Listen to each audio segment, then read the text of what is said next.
ফাতওয়া আলা যাহিরির রিওয়ায়া।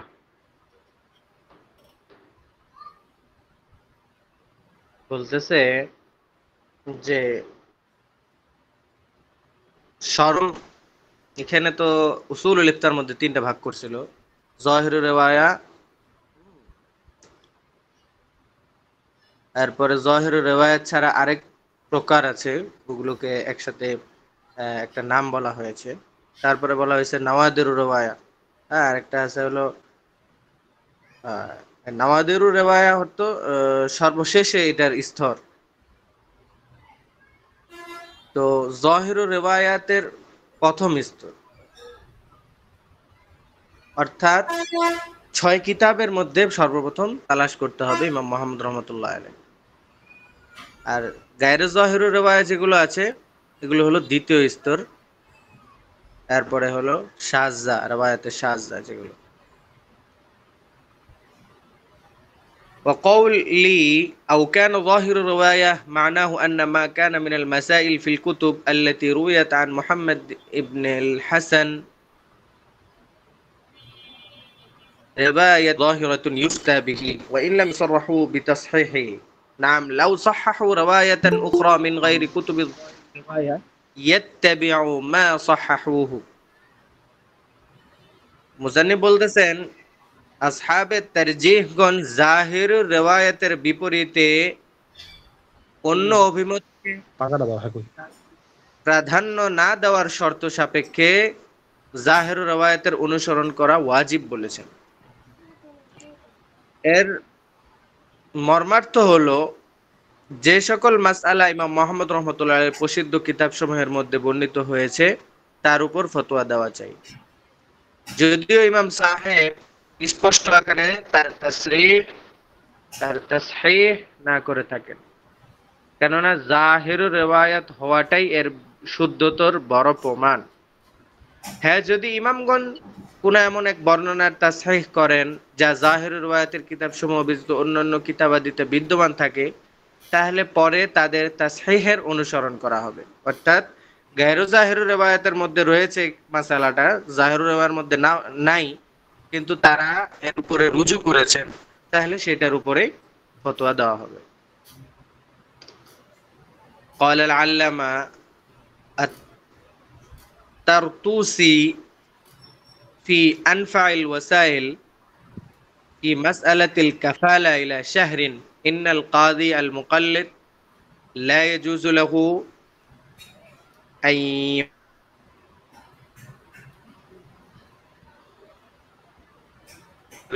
لا بالرواية الشاذة إلا أن ينصوا على أن الفتوى عليها. এখানে আল্লামা তারতুসি রাহমাতুল্লাহ আলাইহির মত হলো, মুকাল্লিদ কাজী জাহিরুর রিওয়ায়াত ছাড়া ফয়সালা করতে পারবেন না। আর আল্লামা কাসেম ইবনে কুতলুবুগা রহমতুল্লাহ আলাইহি বলেন, মুকাল্লিদ কাজীর জন্য দুর্বল মতের উপর ফয়সালা করা জায়েজ নয়। কেননা সে তারজিহ প্রদানে সক্ষম নয়, সুতরাং সে সহিহ মত ব্যতীত অন্য কোনো মতের উপর ফয়সালা করতে পারবে না। একই কথা হলো, যদি ফয়সালা করেও তবুও তা কি গ্রহণযোগ্য হবে না, কেননা তার ফয়সালা সঠিক নয়। আর যেই বর্ণনা রয়েছে যে দুর্বল মতামত ফয়সালার মাধ্যমে শক্তিশালী হয়ে যায়, এই উক্তিটি মুজতাহিদ কাজীর ফয়সালার ক্ষেত্রে প্রযোজ্য। ইবনে আনওয়াস বলেন, কাজী মুফতাবিহি মত ছাড়া অন্য কোনো মতের উপর ফতোয়া দিতে পারবে না। বাহরুর রায়কের মুসান্নিফ আল্লামা ইবনে নুজাইম হানাফি রহমতুল্লাহ।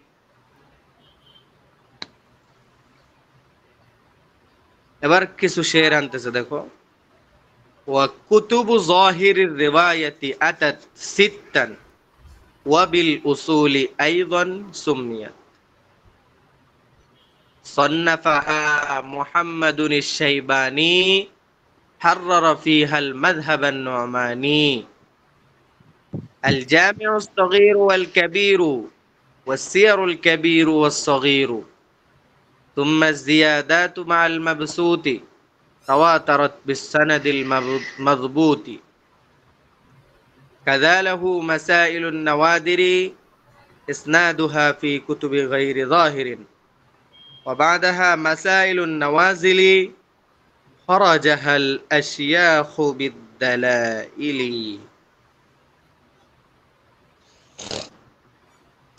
এখানে যাহিরুর রিওয়ায়াত কোন কোন কিতাবেরকে বলা হয় এবং যাহিরুর রিওয়ায়াতের মধ্যে শুধুমাত্র হানাফি মাযহাবের মতকেই আনা হয়েছে, অন্য কোনো মত এখানে আনা হয়নি, এই ব্যাপারটাই এখানে খোলাসা করা হয়েছে। আবার মোবাইল তো এখানে পালন করে দোকান।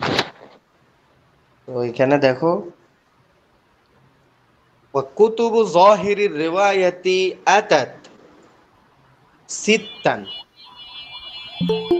যাহিরুর রিওয়ায়ার কিতাবসমূহ এসেছে 6টি হয়ে।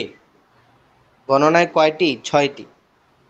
যাহিরুর রিওয়ায়াত বলতে কয় কিতাব বুঝতে হবে? 6 কিতাব। আচ্ছা, তারপরে বলতেছে কি, ওয়াবিল উসুলি আইযান সুমিয়াত। তোমরা পড়ছো যদি উসুল ইফতার মধ্যে যায়, যে এগুলোকে যাহিরুর রিওয়ায়াতের পাশাপাশি উসুলও বলা হয়ে থাকে। সান্নাফাহা মুহাম্মাদুন আশ-শাইবানি, এগুলোকে রচনা করেছেন কে? মুহাম্মদ বিন হাসান আশ-শাইবানি, অর্থাৎ ইমাম মুহাম্মদ রাহমাতুল্লাহ আলাইহির কথা বলতে। তারপরে কি বলতেছে দেখো,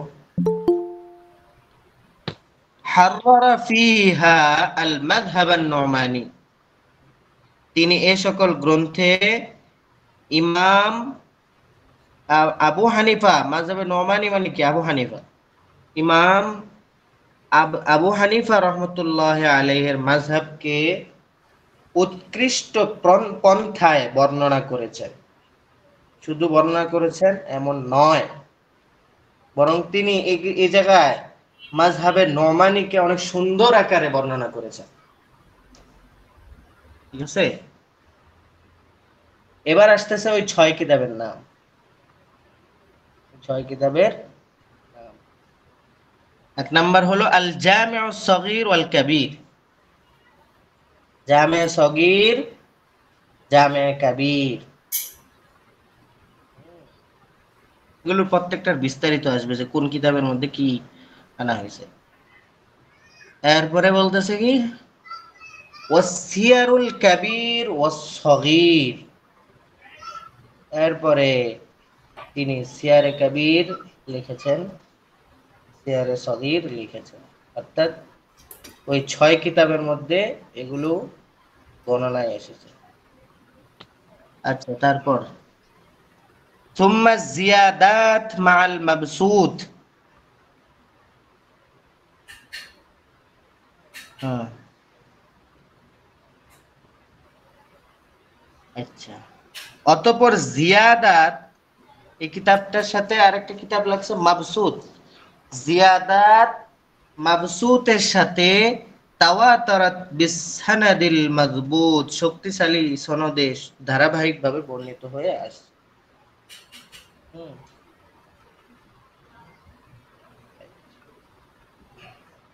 তারপরে বলতেছেন কাযা লাহু মাসাইলুন নাওয়াদির ইসনাদুহা ফি কুতুবি গায়রি যাহির।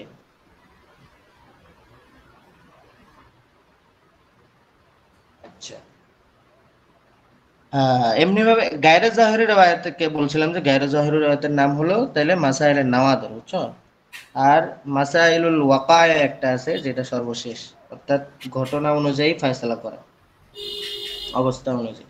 মাসালা 3 ধরনের মাসালা, এক নম্বর হলো মাসাইলু জাওয়াহির, অর্থাৎ যে এই 6 কিতাব থেকে ফতোয়া দেওয়া, আরেকটা হলো মাসাইলুন নাওয়াদের, হ্যাঁ, এটা হলো 6 কিতাবের বাহিরে ফতোয়া দেওয়া, আর এরপরে যেটাকে আমি বললাম মাসাইলুল ওয়াকায়া, এটাকে এক কথায় মাসাইলুন নাওয়াজিলও বলা হয়। হ্যাঁ, ওয়াকায় প্রেক্ষাপট অনুযায়ী ফতোয়া।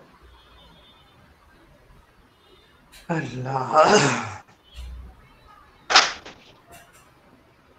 তাইলে এটাই বললো কাযা লাহু মাসাইলুন, এমনি ভাবে ইমাম মুহাম্মদ রহমাতুল্লাহ লিখিত কিতাব সমূহের মধ্যে মাসাইলুন নাওয়াদেরও রয়েছে। ইসনাদুহা ফি কুতুবি গায়রি যাহিরিন, তবে তার সনদগুলো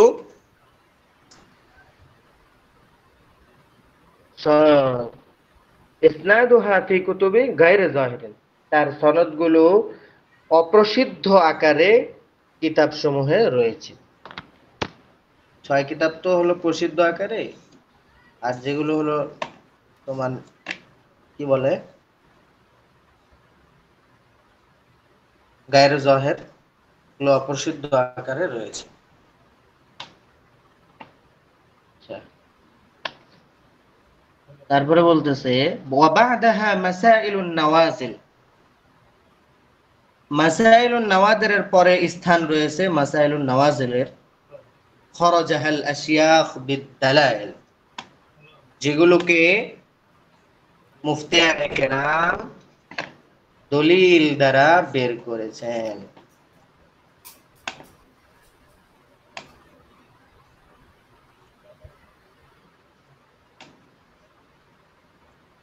জি, তারপরে দেখো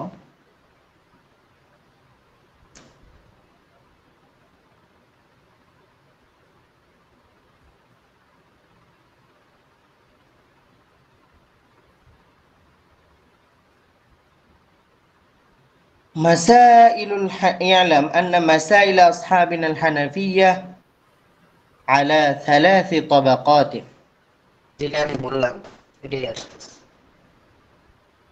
হানাফি মাসালাগুলো 3 স্তরে বিভক্ত।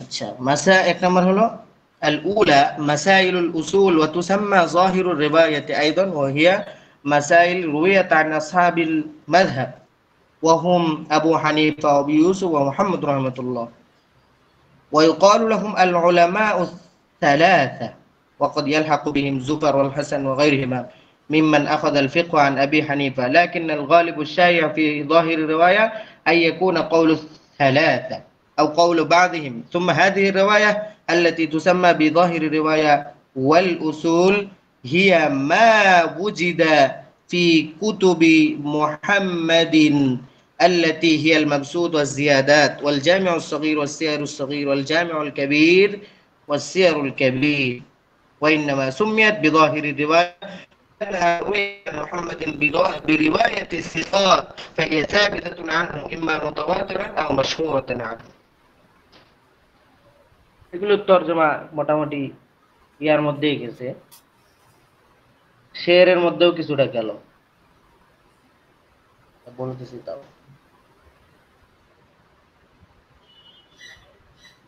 কি বললো যে মাসাইল প্রথম প্রকারের স্তরের নাম মাসাইলুল উসুল।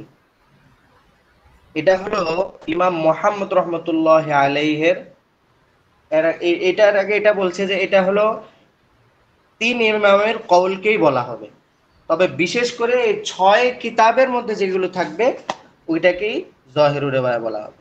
এখন বলতেছে ইমাম জহিরুর রিওয়ায়া, ইমাম জুফার, ইমাম হাসান ইবনে জিয়াদ, উনাদের কওলকে কি জহিরুর রিওয়ায়ার মধ্যে শামিল করা হবে না? বলতেছে হ্যাঁ হবে, তবে কিছু কিছু ক্ষেত্রে, যে ক্ষেত্রে তিনি ইমাম আবু হানিফাকে গ্রহণ করেছেন সেই ক্ষেত্রগুলোতে ওনাদের কওলগুলোকে জহিরুর রিওয়ায়াতের অন্তর্ভুক্ত করা হবে। তবে জহিরুর রিওয়ায়াত বলতে এই 3 ইমাম আবু ইউসুফ, মোহাম্মদ, আবু হানিফা রহমতুল্লাহ আলাইহি উল্লেখযোগ্য, ওনারা বাদে বাকিরা হলো প্রসিদ্ধ নয়। আল্লাহ,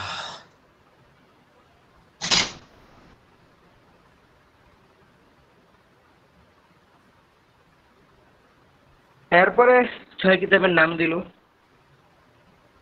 আর এখন বলতেছে যে এগুলোকে জহেরুর রেওয়ায়াত নাম কেন করা হচ্ছে? রেওয়ায়াত মানে তো হলো বর্ণনা, আর জহের মানে হলো স্পষ্ট। যেহেতু এগুলো স্পষ্ট বর্ণনা, অর্থাৎ এগুলোর কার থেকে মানকুল হয়ে যাচ্ছে প্রত্যেকটাই হলো স্পষ্ট, এই জন্য এগুলোকে জহেরুর রেওয়ায়াত বলা হচ্ছে।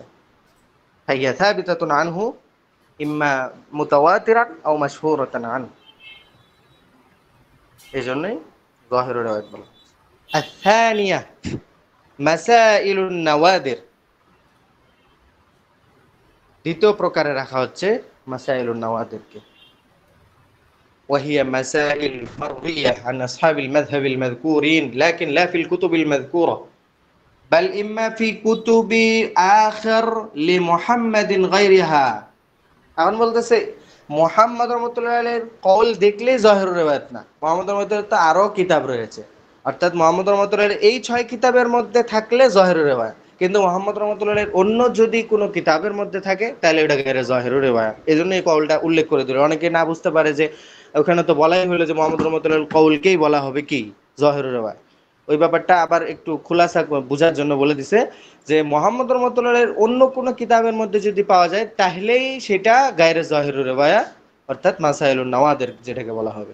যেমন কাল কাইসানিয়াত ওয়াল হারুনিয়াত ওয়াল জুরজানিয়াত ওয়াল রুকিয়াত, এই সমস্ত কিতাবাদি। وإنما قيل لها غير ظاهر الرواية لأنها لم تروي عن محمد برواية ظاهرة صحيحة كالكتب الأولى। এগুলোকে গায়রু জাহির রিওয়ায়াত বলা হয় কারণ এগুলো মুহাম্মদ রহমতুল্লাহ বর্ণনা করেছেন, তবে রেওয়ায়াতে মাশহুরার মাধ্যমে নয়, রেওয়ায়াতে মুতাওয়াতিরের মাধ্যমে নয়, এই জন্য এগুলো গায়রু জাহির রিওয়ায়াত, যেমনটি প্রথম মাসলাগুলো বর্ণনা হয়েছে। ওয়াইম্মা ফি কুতুবি গায়রি মুহাম্মাদিন কাকিতাবিল মুজাররাদি লিল হাসান ইবনে সাইদ। এখন বলতেছে মুহাম্মদ রহমতুল্লাহ হয়তো মুহাম্মদ রহমতুল্লাহ অন্য কিতাবের মধ্যে বর্ণনা হয়েছে, অথবা মোহাম্মদ রহমতুল্লাহ ছাড়া অন্য কোনো ইমাম হানাফিরি অন্য কোনো ইমামের কিতাবের মধ্যে কোনো মাসালা পাওয়া গেল, তাহলেও সেগুলোকে গায়রু জাহিরুর মাসাইলুন নওয়াদের বলা হবে। যেমন হাসান ইবনে জিয়াদের কিতাব কিতাবুল মুজাররাদ, ওয়ামিনহা কুতুবুল আমালি আলি আবি ইউসুফ। ওয়াল আমালি জামউ ইমলা وهو أن يقعد العالم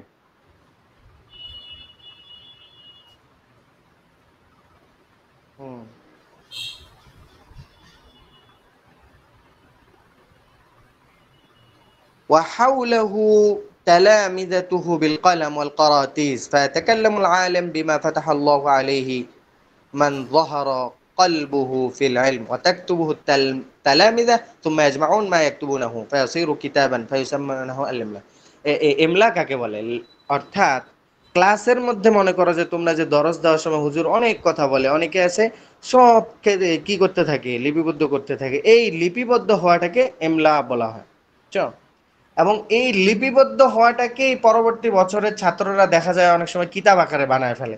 এখন এখানে অনেক সময় হুজুর কোনো ঘটনাকে বা কোনো অপ্রাসঙ্গিক বিষয়কে টানছে হলো বিষয়টা বোঝানোর জন্য, কিন্তু ছাত্ররা কি করে ওই বিষয়টা উঠায় দেয়।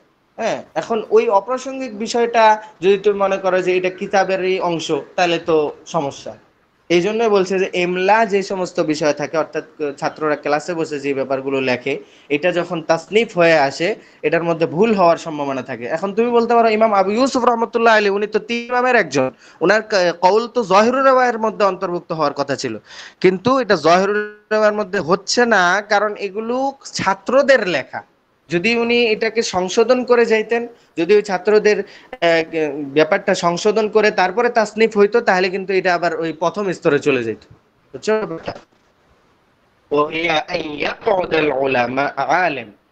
এমলা বলা হয় যে আলেমরা একজন সবাই একসাথে বসবে, না আলেম বসবে, আলেমরা না, এখানে একজন যিনি দরস দিচ্ছেন তার কথা বলতে হয়, মানে ইয়াকউদাল আসাতিযা, উস্তাজ আর কি, যেহেতু একজন বসছেন।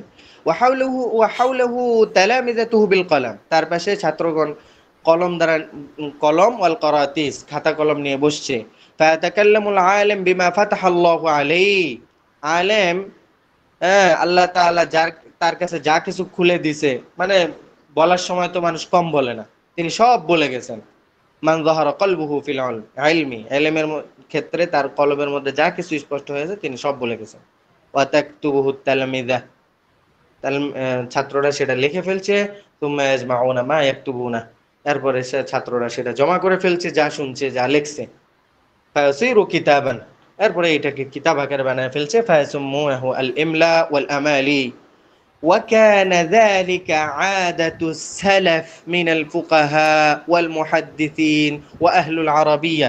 এরকম অনেক পুঞ্জিকা পাওয়া যায় আরবের যে সমস্ত লাইব্রেরি আছে, এরকম পাওয়া যায় যে হ্যাঁ, আল ইমলা মিন আবি ইউসুফ, আল ইমলা মিন ওরকম শায়েখ, হ্যাঁ, মিন ফুলান মিন ফুলান, এরকম শায়েখদের থেকে বিভিন্ন ইমলা পাওয়া যায় যে যে এই জিনিসগুলো ছাত্ররা ওনাদের দরজ থেকে লিখছে। তো বাংলাদেশি যারা যায়, তো তাদের দরজগুলো কেমন ছিল, ছাত্ররা তো আগে সব লিখতো, এই জন্য ওই দরজগুলো বুঝার জন্য যে ওনারা কিভাবে দরজ দিতেন এই সমস্ত এমলা ঘাটাঘাটি করেন। হচ্ছে ওইটাই বলতেছে যে এই ব্যাপারটা ফুকাহে কেরাম, পূর্বের যে সমস্ত ফুকাহে কেরাম ছিলেন, এটা ওনাদের এক ধরনের আদত ছিল, এবং মুহাদ্দিসিন আহলেল আরব যারা ছিলেন প্রত্যেকেরই এটা আদত ছিল। ওয়াগাইরিহা ফি উলুমিহিম فاندرست لذهاب العلم والعلماء.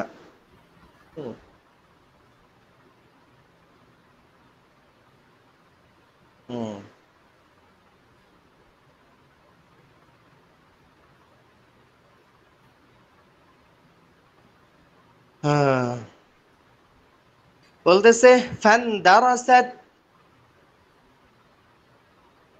লিযহাবিল ইলমি ওয়াল উলামা, এই ইলম এবং উলামায়ে কেরাম এভাবে চলে যাওয়ার দ্বারা এই ধরনের দরস এক ধরনের বন্ধ হওয়ার পর্যায়ে।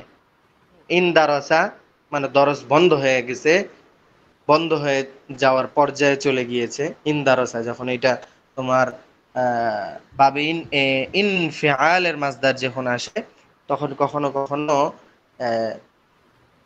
ইসবাতকে নফির কাছাকাছি বোঝানোর জন্য, হ্যাঁ, এই ইনফিআলের একটা খাসিয়তের অন্তর্ভুক্ত যে ইসবাতকে নফির কাছাকাছি বোঝানোর জন্য ইনদারাসাত, এই ধরনের দরস বন্ধ হওয়ার উপক্রম হয়ে গিয়েছে এই উলামায়ে কেরাম এবং এই ধরনের ইলম উঠে যাওয়ার কারণ, চলে যাওয়ার কারণে, অর্থাৎ এই সমস্ত পূর্বের যুগের আলেমরা চলে যাওয়ার কারণে।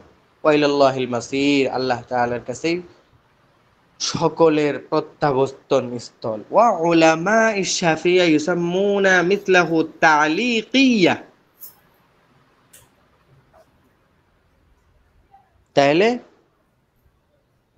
ইমাম হানাফি যারা রয়েছেন,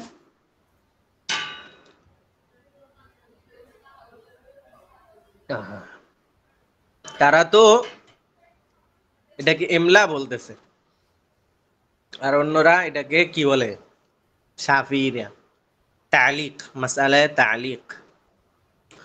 وإما برواية مفردة مثل رواية ابن السماع ومعلى ابن منصور وغيرهما في مسائل معينية, হয়তো এটা রিওয়ায়াতে মুফরাদার মাধ্যমে হবে, অর্থাৎ একজনের খাতায়, এটা একজনের খাতায় একজনেরটাই লেখা হয়ে গিয়েছে। আর কখনো কখনো ক্ষেত্রে দেখা যায় যে কয়েকজনের খাতাকে একত্রিত করে ভুল সংশোধন করার মাধ্যমে এটা হয়ে থাকে। আল্লাহ। الثالثة, মাসালার তৃতীয় নাম্বার স্তর, আল ফাতাওয়া ওয়াল ওয়াকিআত, এই স্তরের নাম রাখা হয়েছে ফাতাওয়া ওয়াল ওয়াকিআত।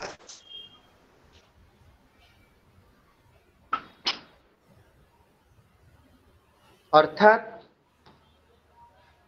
বর্তমান ঘটিত কোন মাসআলার উপরে ফতোয়া দেওয়া, ঠিক আছে।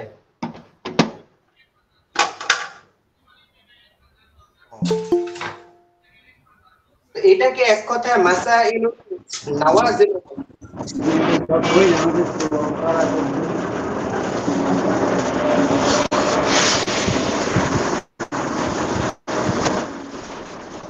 এটাকে যেমন মাসাইল তাওয়া ওয়াল ওয়াকিআত বলা হয়, মাসাইল নাওয়াজিল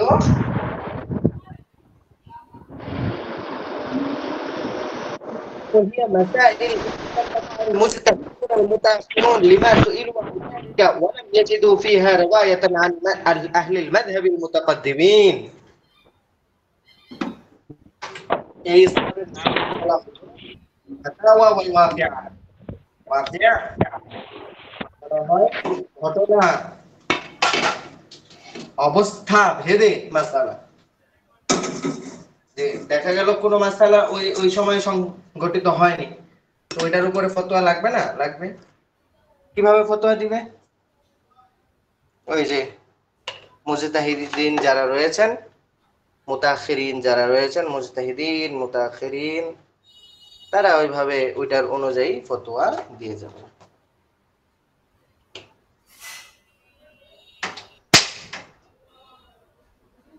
জি, তাই বলতেছে ওয়ালাম ইয়াজিদু ফিহা রিওয়ায়াতান আন আহলিল মাযহাবিল মুতাকাদ্দিমিন। মুতাকাদ্দিমিন কারা? ওয়া আসহাবু আবি ইউসুফ ওয়া মুহাম্মদ ওয়া আসহাবিহিম ওয়া আসহাবিহিমা ওয়া হালুম্মা জাররান, এরকম ভাবে যারা রয়েছে। ওয়াহুম কাসীরুন, তারা অনেকেই ছিলেন। মাওদিউ মারিফাতিহিম কুতুবুত তাবাকাত লি আসহাবিনা ওয়া কুতুবুত তাওয়ারিখ। বলতেছে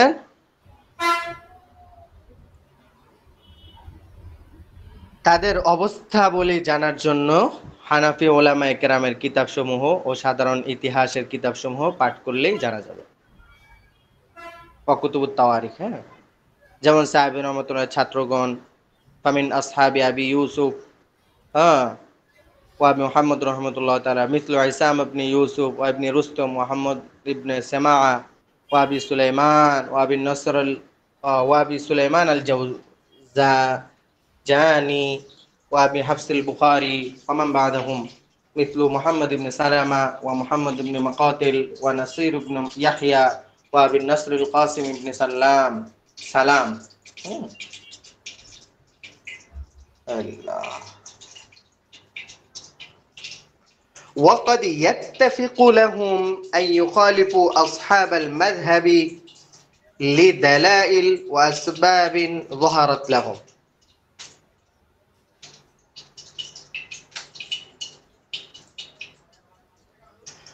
هيا দাঁড়াও বলতেছি।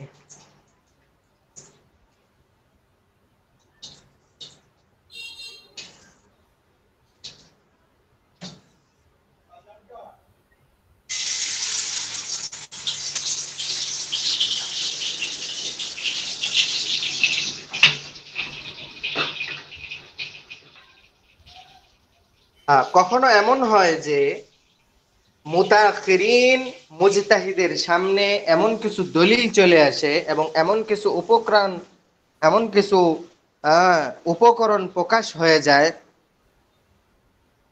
ফলে তারা আসহাবে মাযহাবের বিরোধিতা করে। মানে একটা মাসআলা পূর্বের যুগে মুতাকাদ্দিমিনদের এক ধরনের মত ছিল, মুতাখিরিনদের মধ্যে আসে এর বিপরীত বিষয় বিপরীত ভাবে প্রকাশ পাওয়ার কারণে কখনো কখনো তারা আহলে মাযহাবের বিরোধিতা করতে পারে।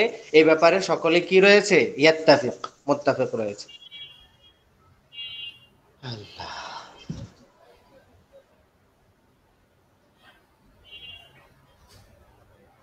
এখন বলতেছে এমন কোন কিতাব রয়েছে যেখানে মুত্তাফিক মাসালার মধ্যে মুতাকাদ্দিমিনদের মধ্যে ইত্তেফাক ছিল, মুতাখিরিনরা এসে ইখতিলাফ করছে, এরকম কোন কিতাব আছে? হ্যাঁ, এটা বলতেছে ওয়া আউয়ালু কিতাবিন জামাআ ফি ফাতওয়াহুম ফিমা বালাগানা কিতাবুন নওয়াজিল লিল ফাকিহ আবুল লাইথ আস-সামারকান্দি। হ্যাঁ, কিতাবুন নওয়াজিলের মধ্যে এমন মাসালাগুলোই আনা হয়েছে যে পূর্বে এটা মুত্তাফিক ছিল, পরবর্তীতে এটা মুখতালিফ হয়ে গেছে।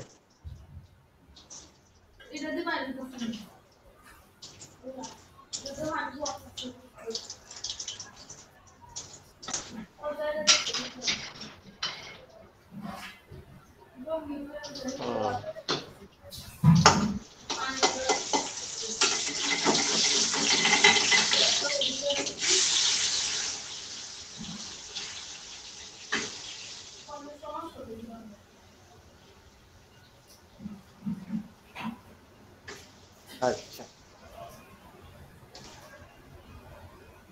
আচ্ছা, কি বলতেছে? ثم جمع المشايخ بعده كتبا آخر كمجموع النوازل والواقعات للناطفي والواقعات للصدر الشهير، ثم ذكر المتأخرون هذه المسائل مختلطا غير متميزة كما في فتوى قاضي خان والخلاصة وغيرهما، وميز بعضهم كما في كتاب المحيط راضي الدين السرخسي فإنه ذكر أولا مسائل الأصول ثم النوادر ثم الفتاوى ونعم ما فعل।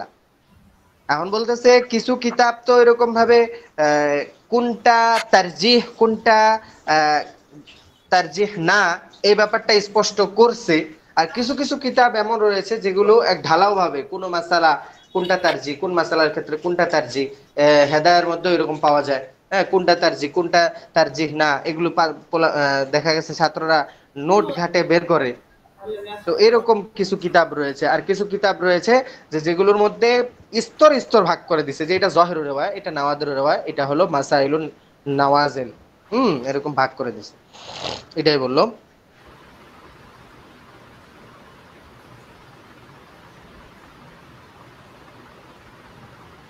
বলতেছে অতঃপর মাশায়েখ অন্যান্য কিতাবও একত্রিত করেছেন যেমন আল্লামা নাতিফি মাজমুউন নওয়াজিল ওয়াকিআত এবং আল্লামা সদরুশ শহীদ ওয়াকিআতে হিসামিয়া। অতঃপর মুতাখিরিন উলামাগণ এসব মাসাইলুল উসুল মাসাইলুন সমূহকে এমন ভাবে একত্রিত করে লিপিবদ্ধ করেছেন যে এর মধ্যে আর কোনো প্রকার স্বাতন্ত্র্য বাকি থাকলো না, যেমন ফতোয়া কাজী খান, খুলাসাতুল ফতোয়া ইত্যাদি। কেউ কেউ এই তিন প্রকার মাসালা সমূহের মধ্যে স্বাতন্ত্র্য বাকি রাখেননি, যেমন রাজিউদ্দিন সারাকসি কিতাবুল মুহিতের মধ্যে সর্বপ্রথম মাসাইলুল উসুলকে অতঃপর মাসাইলুন নাওয়াদেরকে তারপর ফতোয়াকে উল্লেখ করেছেন। তার পদ্ধতি খুবই উত্তম। বলতেছে যে কেউ কেউ এই স্বতন্ত্র ব্যাপারটা উল্লেখ করেন মানে সিস্টেম না, মানে ওই যে স্বতন্ত্র বলতে তিনটা একবারে ভাগ না করে একদম বর্ণনা করা এরকম করেননি। এরকম করেছেন, তারটাই সুন্দর হয়েছে। হ্যাঁ,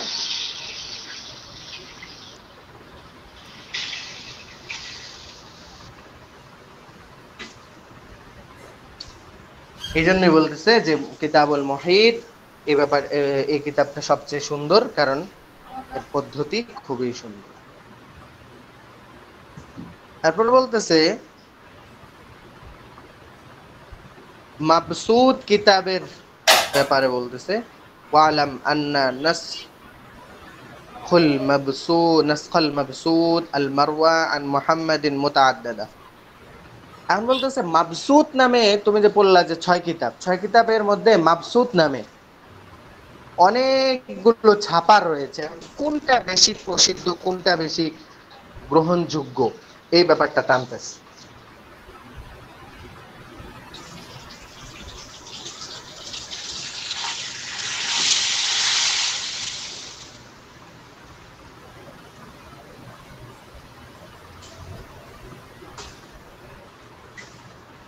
হুম, আল্লাহ দেখো ওয়ালাম আন্না নাসখাল মাবসুত আল মারওয়া عن محمد متعددة وأظهرها مبسوط أبو سليمان الجوزجاني، وشرح المبسوط جماعة من المتأخرين مثل شيخ الإسلام بكر المعروف بخواهر زادة، ويسمى المبسوط الكبير، وشمس الأئمة الحلواني وغيرهما. ومبسوطهم شروح في الحقيقة ذكروها مختلطة بمبسوط محمد كما فعل شراح الجامع الصغير ومثل فخر الإسلام قاضي خان وغيرهما، فيقال ذكره قاضي خان في الجامع الصغير والمراد شرحه وكذا في غيره। দেখো ব্যাপারটা খোলাসাটা বুঝো, এখানে পেঁচাচ্ছে ব্যাপারটা। মুতাখিরিন উলামায়ে কেরামের মধ্যে মাবসুত নামে অনেকগুলো কিতাব রয়েছে, তবে এর মধ্যে প্রসিদ্ধ কপিটি আল্লামা আবু সুলাইমান আল জাওজানি যিনি ছিলেন ওনারটাই হলো প্রসিদ্ধ। মুতাখিরিন উলামায়ে কেরামদের থেকে অনেকেরই মাবসুতের সরা লিখেছেন, যেমন শাইখুল ইসলাম আবু বকর, হ্যাঁ, যিনি খার জাদা নামে প্রসিদ্ধ, তার সরাটি মাবসুত, সরাটিকে মাবসুত বলা হয়। শামসুল আইম্মা হালওয়ানি, তাছাড়া আরো অন্যান্য ওলামায়ে কেরামগণ এই কাজে অংশগ্রহণ করেছেন, মানে মাবসুদের সরা লেখার ক্ষেত্রে। তাদের সকলের মাবসুদ সমূহ মূলত ইমাম মুহাম্মদ রহমতুল্লাহ আলাইহির মাবসুতেরই সরা।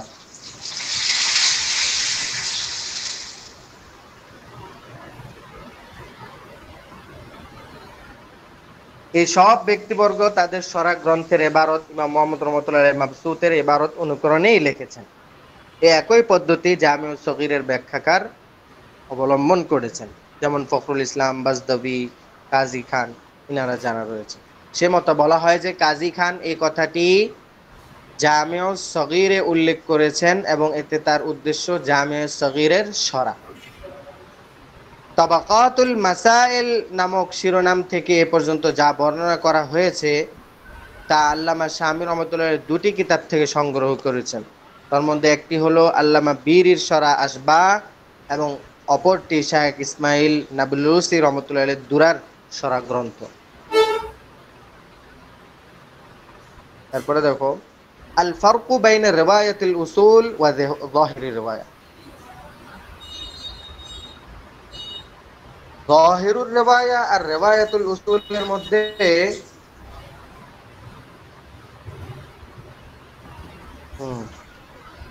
পার্থক্য আছে কিনা এই ব্যাপারটা বলবো।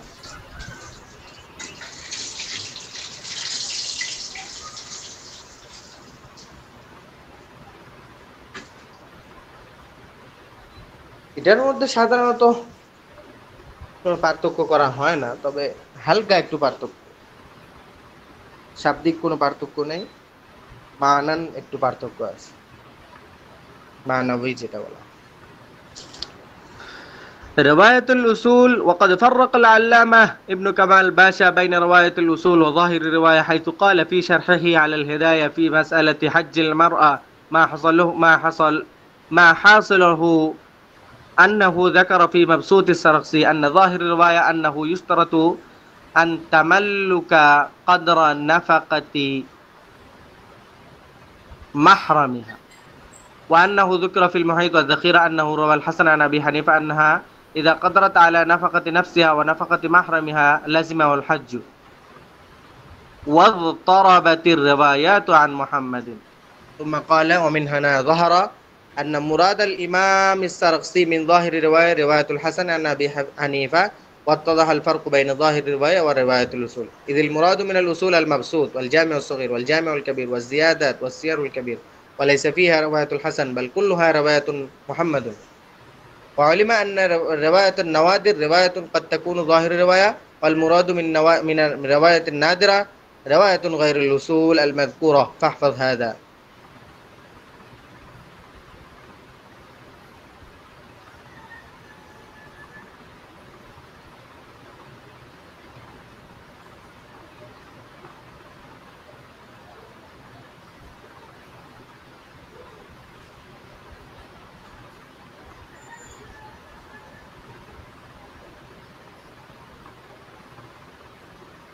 তো এখানে যে ব্যাপারটা বলতেছে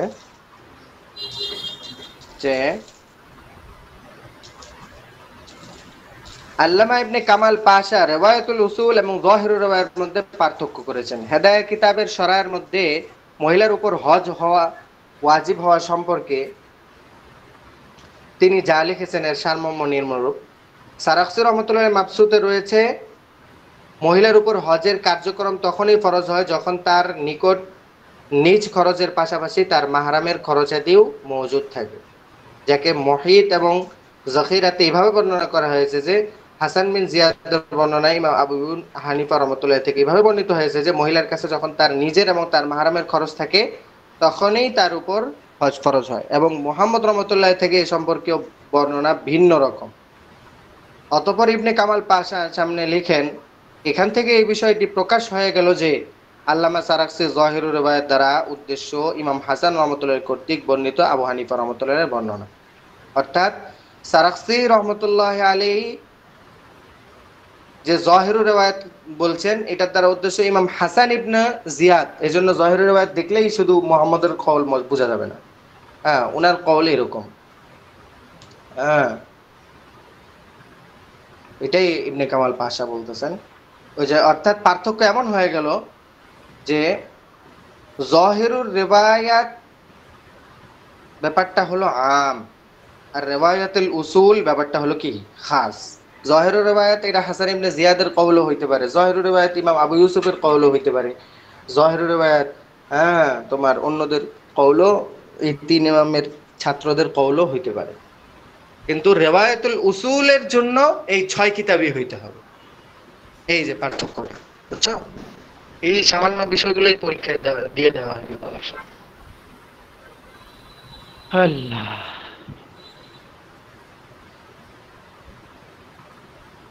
কেননা উসুল দ্বারা উদ্দেশ্য তো এই 6 কিতাব, আর এসব কিতাবে ইমাম হাসান রহমতুল্লাহ কোনো বর্ণনা নেই, এসব কিতাবে মোহাম্মদ রহমতুল্লাহর বর্ণনা রয়েছে। এর পাশাপাশি এই কথাও জানা হয়ে গেল যে নওয়াদিরের বর্ণনাও কখনো জহেরুর রেওয়ায়াত হতে পারে। বুঝিও, নওয়াদিরের বর্ণনাও কখনো কি হতে পারে, দেখা গেল যে রেওয়ায়াতটা সেকাত আন রুয়াত থেকে বর্ণনা হয়ে আসছে, তাহলে ওই হিসাবে সেটাকে কি বলা হচ্ছে? হ্যাঁ, জহেরুর রেওয়ায়া বলা হচ্ছে। এবং নওয়াদিরের বর্ণনা দ্বারা উদ্দেশ্য উসুল ছাড়া অন্যান্য সমূহ কিতাব সমূহের বর্ণনা। অতঃপর সর্বশেষ ইবনে কামাল পাশা গুরুত্ব দিয়ে লেখেন, এই কথা স্মরণ রাখতে হবে যে এই দিকটি হেদায়ার ব্যাখ্যাকারীদের নিকট উজ্জ থেকে গেল। হেদায়ার কতক ব্যাখ্যাকারী তো পরিষ্কারভাবে বলে দিয়েছেন যে জহেরি রেওয়ায়া এবং রেওয়ায়াতুল উসুলের মধ্যে কোনো ব্যবধান নেই। তাদের ধারণা নওয়াদের এর বর্ণনা জহেরি রেওয়ায়াতের মানে একটার আরেকটার হতে পারে না। ইবনে কামাল পাশার এবারত শেষ হলো। অর্থাৎ হেদায়ের বর্ণনার দ্বারা আবার বোঝা যাচ্ছে যে দুইটা একই রকম, কিন্তু আমি যেটা বললাম যে শাব্দিক তো দেখতে গেলে একই লাগে, কিন্তু মানবী একটু পার্থক্য রয়ে গেছে। তার জহেরুর রেওয়ায়া যেটা, এটা হলো একটু আম, আর রেওয়ায়াতুল উসুল যখন বলা হবে তখন এটা খাস হয়ে চলে আসবে। দাঁড়াও,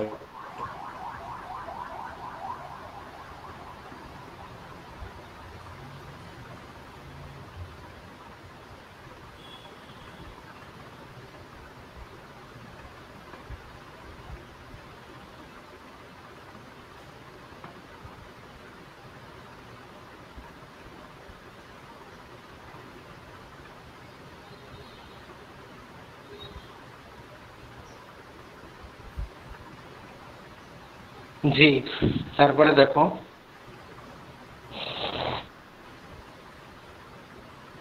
أقول لا يخفى عليك أن قول المحيط والذخيرة إن هذه رواية الحسن عن أبي حنيفة لا يلزم منه أن تكون مخالفة لرواية الوصول، فقد يكون رواها الحسن في كتب النوادر ورواها محمد في كتب الوصول وإن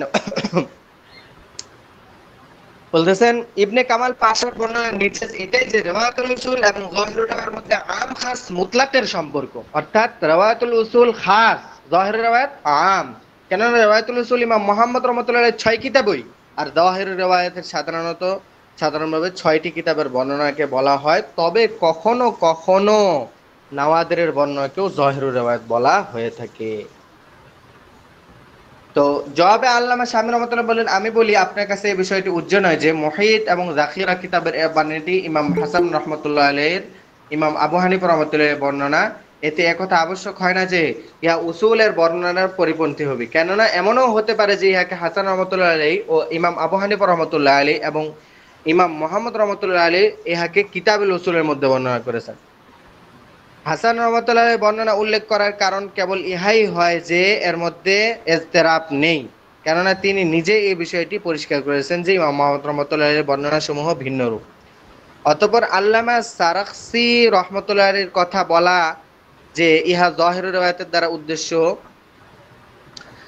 ইমাম মুহাম্মদ রহমতুল্লাহ ইহাকে কিতাবুল উসুলের মধ্যে উল্লেখ করেছেন, কেননা ইমাম মুহাম্মদ রহমতুল্লাহ উসুলের মধ্যে ইমাম আবু হানিফা রহমতুল্লাহ যে সব বিক্ষিপ্ত বর্ণনা উল্লেখ করেছেন এর মধ্যে এটিও একটি। এজন্য ফলাফল বের করা হয় যে নওয়াদিরের বর্ণনাও কখনো কখনো যাহিরুর রিওয়ায়াত হতে পারে, এই কথাটি বিশুদ্ধ নয়। তবে ফলাফল বের করা যেতে পারে যে নওয়াদিরের যেসব বর্ণনা কিতাবুল উসুলের মধ্যে উল্লেখ রয়েছে তা যাহিরুর রিওয়ায়াত হতে পারে, কেননা কোনো কোনো মাসআলা নওয়াদের কিতাবে উল্লেখ হওয়াতে এই কথা কখনো আবশ্যক হয় না যে ইহা কিতাবুল উসুলের মধ্যে নেই। ইবনে কামাল পাশা রহমতুল্লাহ আলাইহির কথা তো কেবল এই অবস্থায় সঠিক হতে পারে যখন এই কথা সাব্যস্ত হয়ে যায় যে এ মাসালা যাহিরুর রিওয়ায়াত কিতাব সমূহের কোথাও উল্লেখ নেই, যখন মুহিত এবং যাখিরার ইবারতের উপর ইঙ্গিত বহন করছে না এবং অভ্যন্তরীণ অবস্থা হেদায়েত এর ব্যাখ্যাকারীদের সপক্ষে যাদের কথা আমাদের বক্তব্যকে সমর্থন করে, সুতরাং অলসতার চাপ প্রয়োগ করা কঠিন, কখনো সঠিক হবে না। তো এখানে যে ব্যাপারটা বুঝাইলো যে আপনি বলতেছেন এটা পরীক্ষায় কিন্তু পার্থক্য চাওয়া হইতে পারে, বুঝছো, কিন্তু মূলত কোনো কি নেই, পার্থক্য নাই। যেটা বলা হচ্ছে যে রেওয়ায়াতুল হাসান আন আবি হানিফা যেটা বলা হচ্ছে, এটা পরবর্তীতে দেখা গেছে এটা মোহাম্মদ রহমতুল্লাহ এর কিতাবের মধ্যেও এই ব্যাপারটা আছে। সুতরাং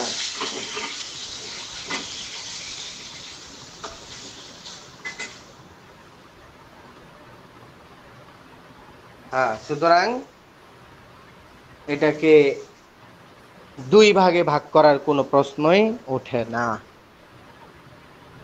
আচ্ছা, এ পর্যন্তই থাক আজকে।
জি, ফুটবল ওসমানী পড়া শুরু করে দেখবেন।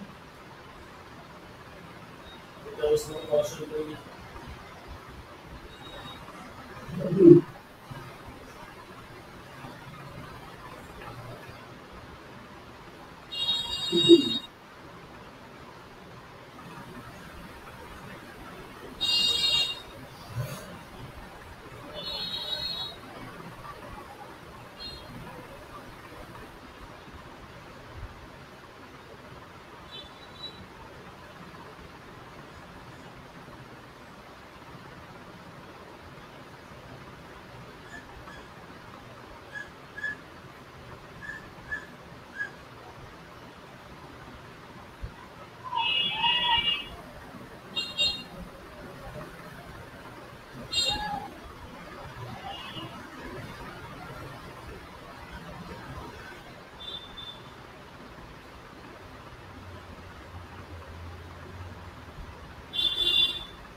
সময় কম, দ্রুত একজনে পড়া শুরু করি।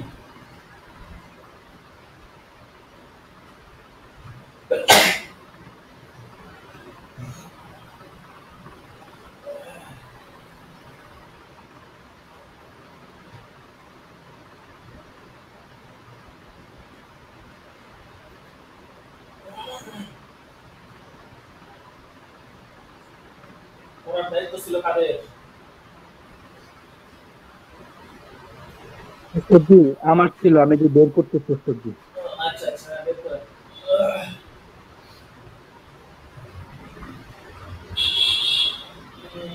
100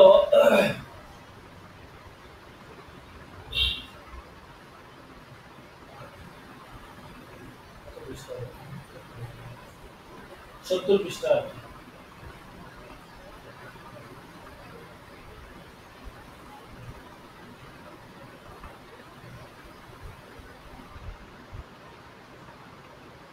170 পৃষ্ঠা।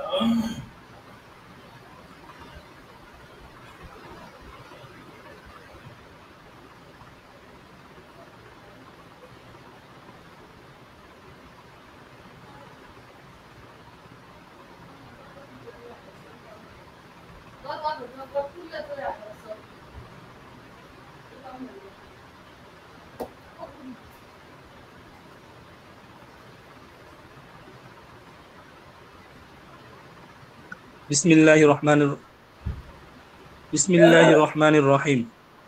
ওস্তাদ জি, কথা কি শোনা যায়? জি জি শোনা যাচ্ছে। আচ্ছা, সাকিবুল ইসলাম কি পড়বে? জি জি শোনা যাচ্ছে মেহেদি। শোনা যাচ্ছে। সাকিবুল ইসলাম কি পড়বে? সাকিবুল ইসলাম ওনার পড়ার দায়িত্ব ছিল তো আগে, উনি পড়বে কিনা জিজ্ঞেস করেন, উনি বললো পড়বেন। এ পড়বে কিনা? সাকিবুল ইসলাম কোন নাম্বার দাখিলা? আপনি কি আপনি করবেন? জি উস্তাদ জি। আচ্ছা, তাহলে আপনি পড়া শুরু করেন। মাদ্রাসা আপনি আগামী সপ্তাহে ইনশাআল্লাহ। জি। আচ্ছা, সাকিবুল ইসলাম সাহেব পড়া শুরু করেন। কথা শোনা যাচ্ছে উস্তাদ জি? দেখলা 15। জি জি শোনা যাচ্ছে, সমস্যা নেই, শোনা যাচ্ছে। শুরু করে দেন। চাঁদ দেখা প্রসঙ্গে এখান থেকে উস্তাদ জি শুরু করব। জি জি শুনেন, কত পৃষ্ঠা আমাদের এখানে? 170 তো মিনিমাম টার্গেট রাখবেন যেন 220 পৃষ্ঠা পর্যন্ত যেতে পারে, সর্বনিম্ন আর কি, ঠিক আছে? 220। জি ইনশাআল্লাহ চেষ্টা। আচ্ছা ঠিক আছে, চেষ্টা করুন, শুরু করুন। বিসমিল্লাহ। চাঁদ দেখা প্রসঙ্গে হিসাব নিকাশের ভিত্তিতে চান্দ্র মাসগুলো নির্ধারণ করা কেমন? প্রশ্ন একটি জরুরি ইসলামী প্রশ্ন যাতে আপনারা বিশেষ মনোযোগ কাম্য। জায়েদ বলে থাকে, আরব দেশগুলোতে চক্ষু ও দৃষ্টিশক্তির মাধ্যমে চাঁদ দেখাকে আবশ্যক সাব্যস্ত করা হয় না, বরং জ্যোতির্বিজ্ঞানের আলোকে যে দিন চন্দ্র সূর্যের মিলন ঘটে, অর্থাৎ আকাশের এক স্তরের চন্দ্র ও সূর্য একত্রিত হয় দুপুরের পূর্বে মিলন হওয়ার শর্তে, ওই দিনকেই চাঁদের প্রথম দিন গণ্য করা হয়। জায়েদ এই ব্যাপারে কয়েকবার গবেষণা করেছে, আপনি অবশ্যই খেয়াল করে এতে আপনিও তাহকিক করবেন। উত্তর সৌদি আরব ও মিশরের ব্যাপারে আমরা তাহকিকের মাধ্যমে জানতে পেরেছি, ওখানে হিসাবের ভিত্তি চান্দ্র মাস নয়, বরং চাঁদ দেখার উপরে ভিত্তি করে হিসাব করা হয়। আর শরীয়তের দৃষ্টিতে এটি জায়েজ পদ্ধতি। হিসাব নিকাশের মাধ্যমে চান্দ্র মাসগুলো নির্ধারণ শরীয়তের দৃষ্টিতে দুরস্ত নয়। বিস্তারিত বিবরণ হযরত মাওলানা মুফতি মুহাম্মদ শফি সাহেব কুদ্দিস সিররুহ এর রেসালা রুয়াতে হেলাল এ রয়েছে, সেখানে দেখে নিন। নির্ভরযোগ্য উলামায়ে কেরামের চাঁদা দেখে কমিটি যদি সাক্ষীর ভিত্তিতে সিদ্ধান্ত করে ফেলে, তাহলে সর্বসাধারণের জন্য এর উপর আমল করা আবশ্যক। প্রশ্ন কুয়েতে চাঁদ দেখার ঘোষণা সরকারের পক্ষ থেকে হয়, এর জন্য সরকার একটি কমিটি গঠন করেছে। অন্যান্য দিনে তো এর কর্মপদ্ধতির সাথে আমাদের জনগণের বিশেষ কোনো সম্পর্ক থাকে না, কিন্তু রমজান ও শাওয়ালের জন্য কমিটির ঘোষণা অপেক্ষা করা হয়। বান্দার প্রশ্নকারী 3টি রমজান কুয়েতে অতিবাহিত করার সুযোগ হয়েছে। আর কতিপয় বন্ধু কয়েক বছর যাবৎ কুয়েতে রয়েছে, নিজের 3 বছরের অভিজ্ঞতা ও অন্যান্য বন্ধু বর্গের কয়েক বছরের প্রত্যক্ষ হলো, কুয়েতে কখনো রমজান মুবারক 30 দিনের হয় না, প্রত্যেক মাস 29 দিন হয়।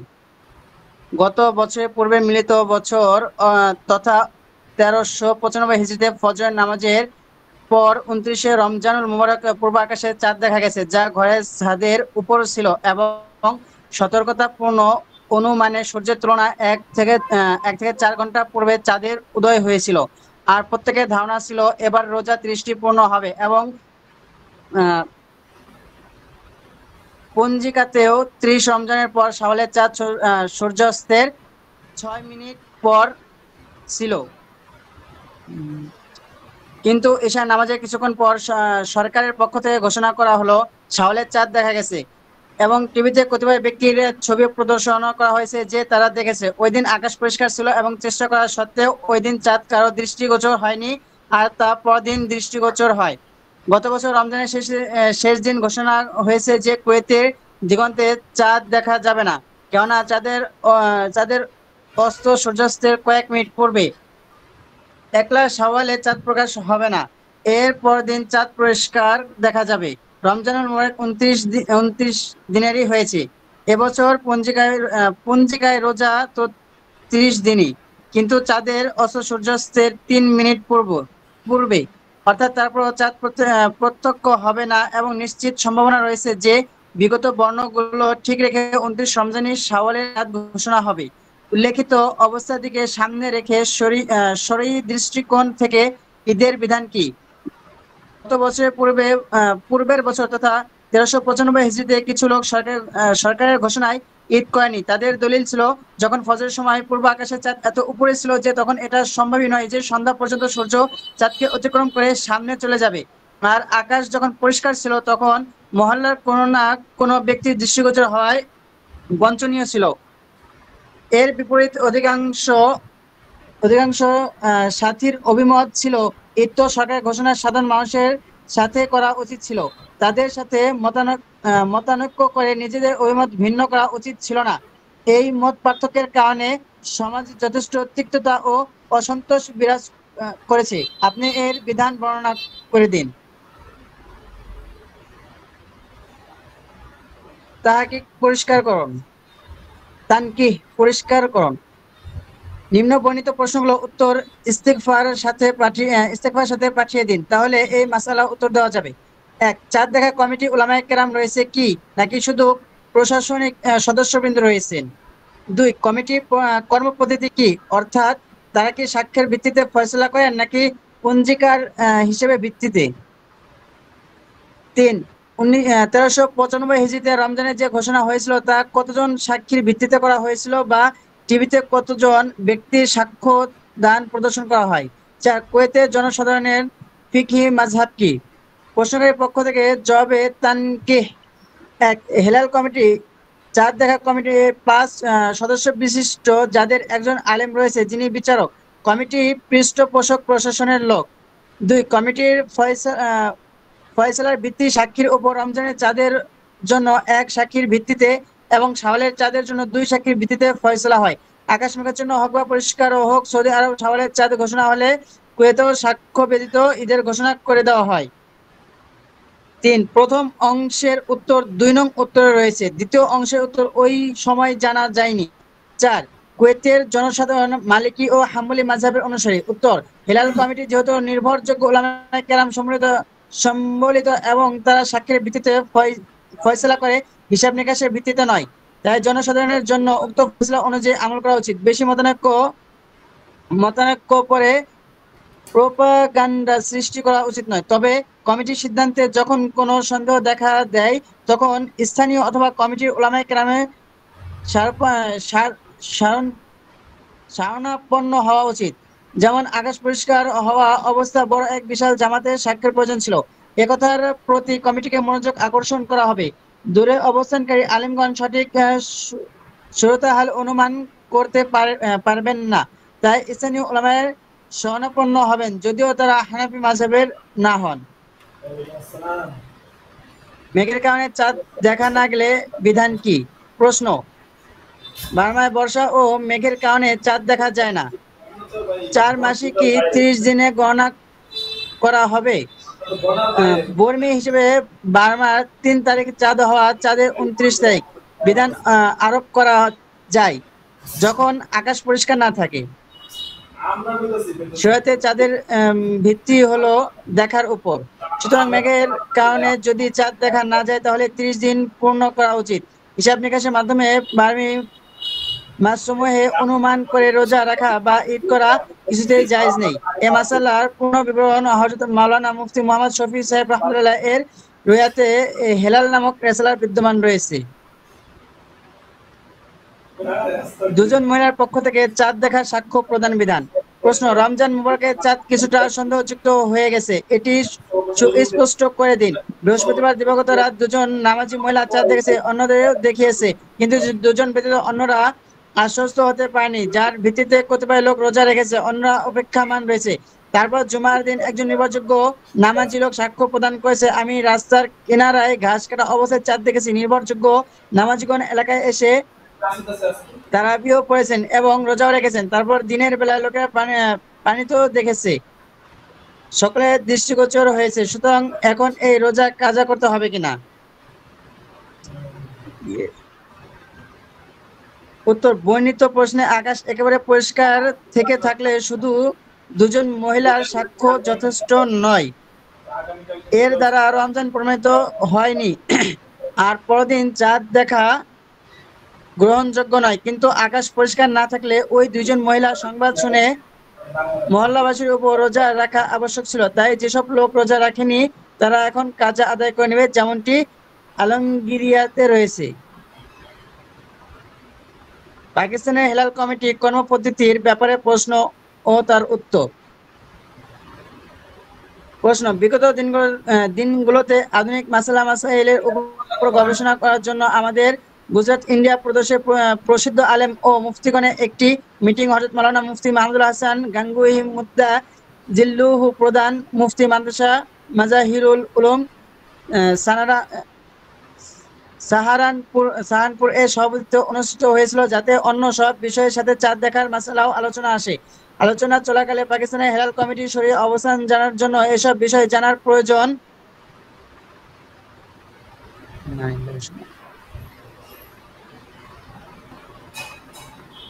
সাজিক পলাশ স্যারকে আমি কয়ে নিচ্ছি। আচ্ছা, কল আসলে ইমার্জেন্সি না হলে কেটে দেন বা জি ইমার্জেন্সি কেটে দিছে, এই মুহূর্তে আর কি কল আসছিল জন্য কেটে দিছি। শুরু করেন, সমস্যা নেই। যাতে অন্য বিষয়ে চাঁদ দেখার উপর মাসলা আলোচনা আসে। আলোচনা চলাকালে পাকিস্তানের হেলাল কমিটির শরীয়ী অবস্থান জানার জন্য এসব বিষয়ে জানার প্রয়োজন পড়লে যে কমিটি সদস্য করা, তারা কোন ধরনের ব্যক্তি, শরীয়ী প্রমাণ সংগ্রহের কর্মপদ্ধতি কি, রেডিওতে কিভাবে কে ঘোষণা করে ইত্যাদি বিষয়ে ইলম জরুরি। তারপরে পাকিস্তানের হেলাল কমিটি এলান থেকে উপকৃত হওয়ার মাসলা চিন্তা করা যেতে পারে।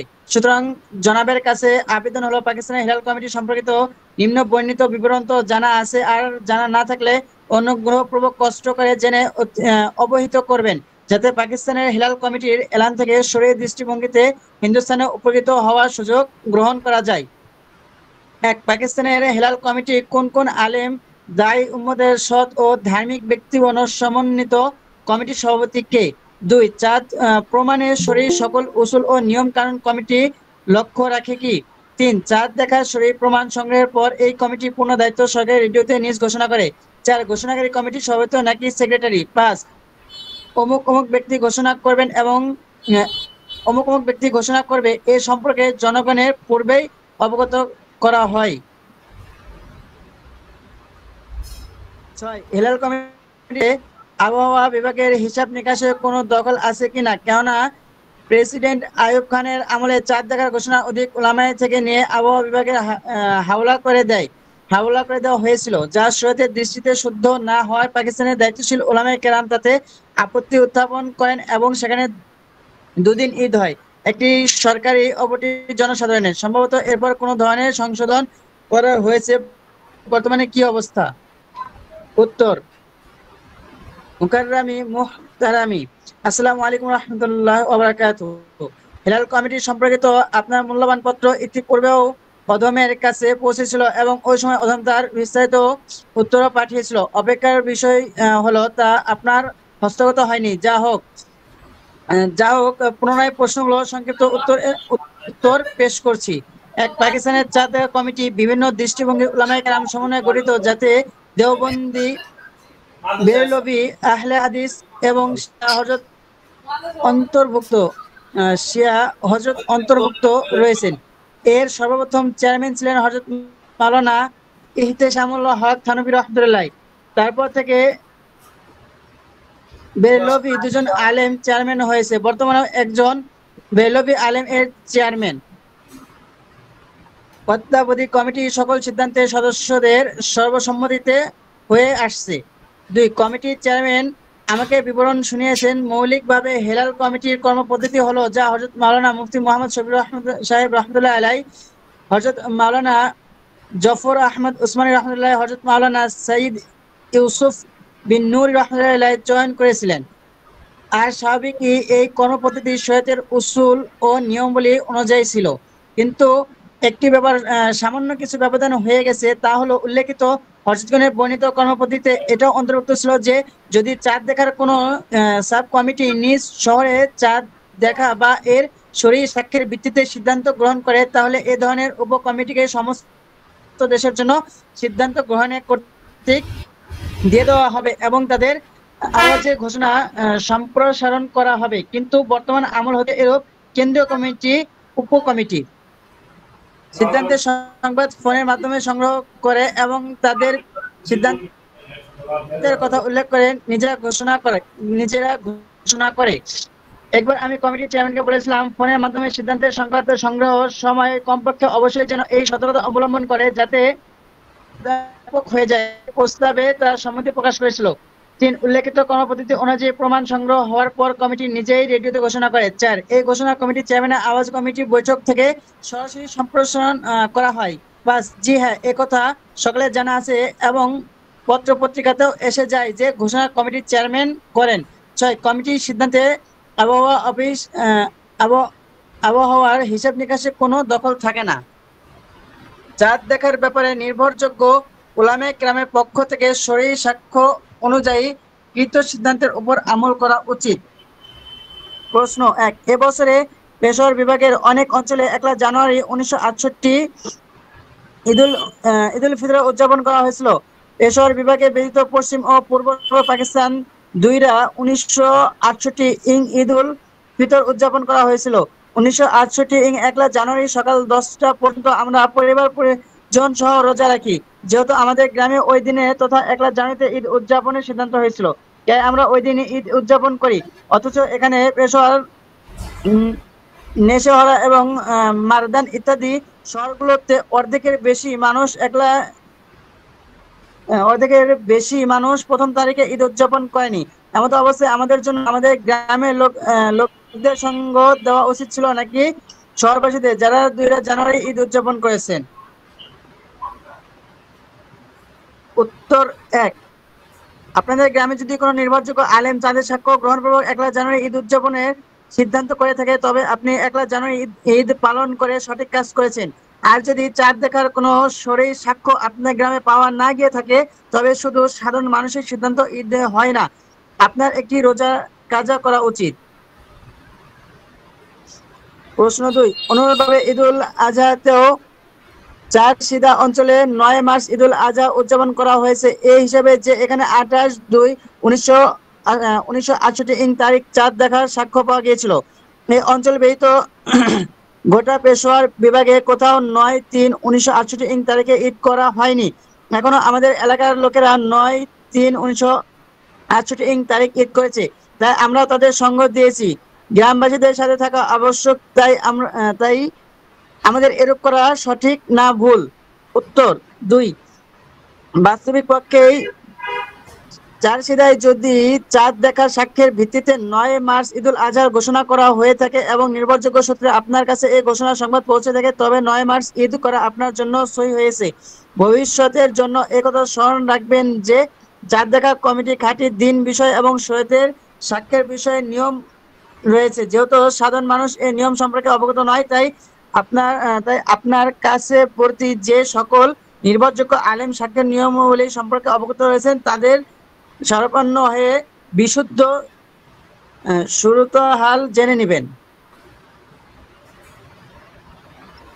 রোজা সম্পর্কিত বিভিন্ন মাসাইল।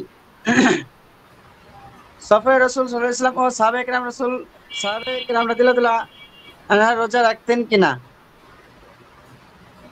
প্রশ্ন 1, মাওলানা মওদুদী সাহেব তাফহিমুল কুরআন 1 নং খণ্ড 142 নং পৃষ্ঠায় লিখেছেন, রাসূল সাল্লাল্লাহু আলাইহি ওয়াসাল্লাম কখনো সফরে রোজা রেখেছেন, আবার কখনো রাখেননি।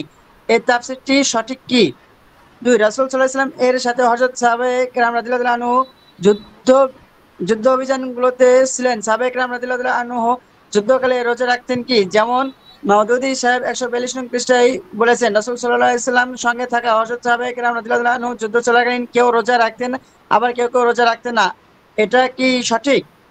উত্তর, এটা সঠিক যে রাসূল সাল্লাল্লাহু আলাইহি ওয়াসাল্লাম সফরে কখনো রোজা রেখেছেন, আবার কখনো ভঙ্গ করেছেন, আর মুসাফিরের জন্য উভয়টিই জায়েজ।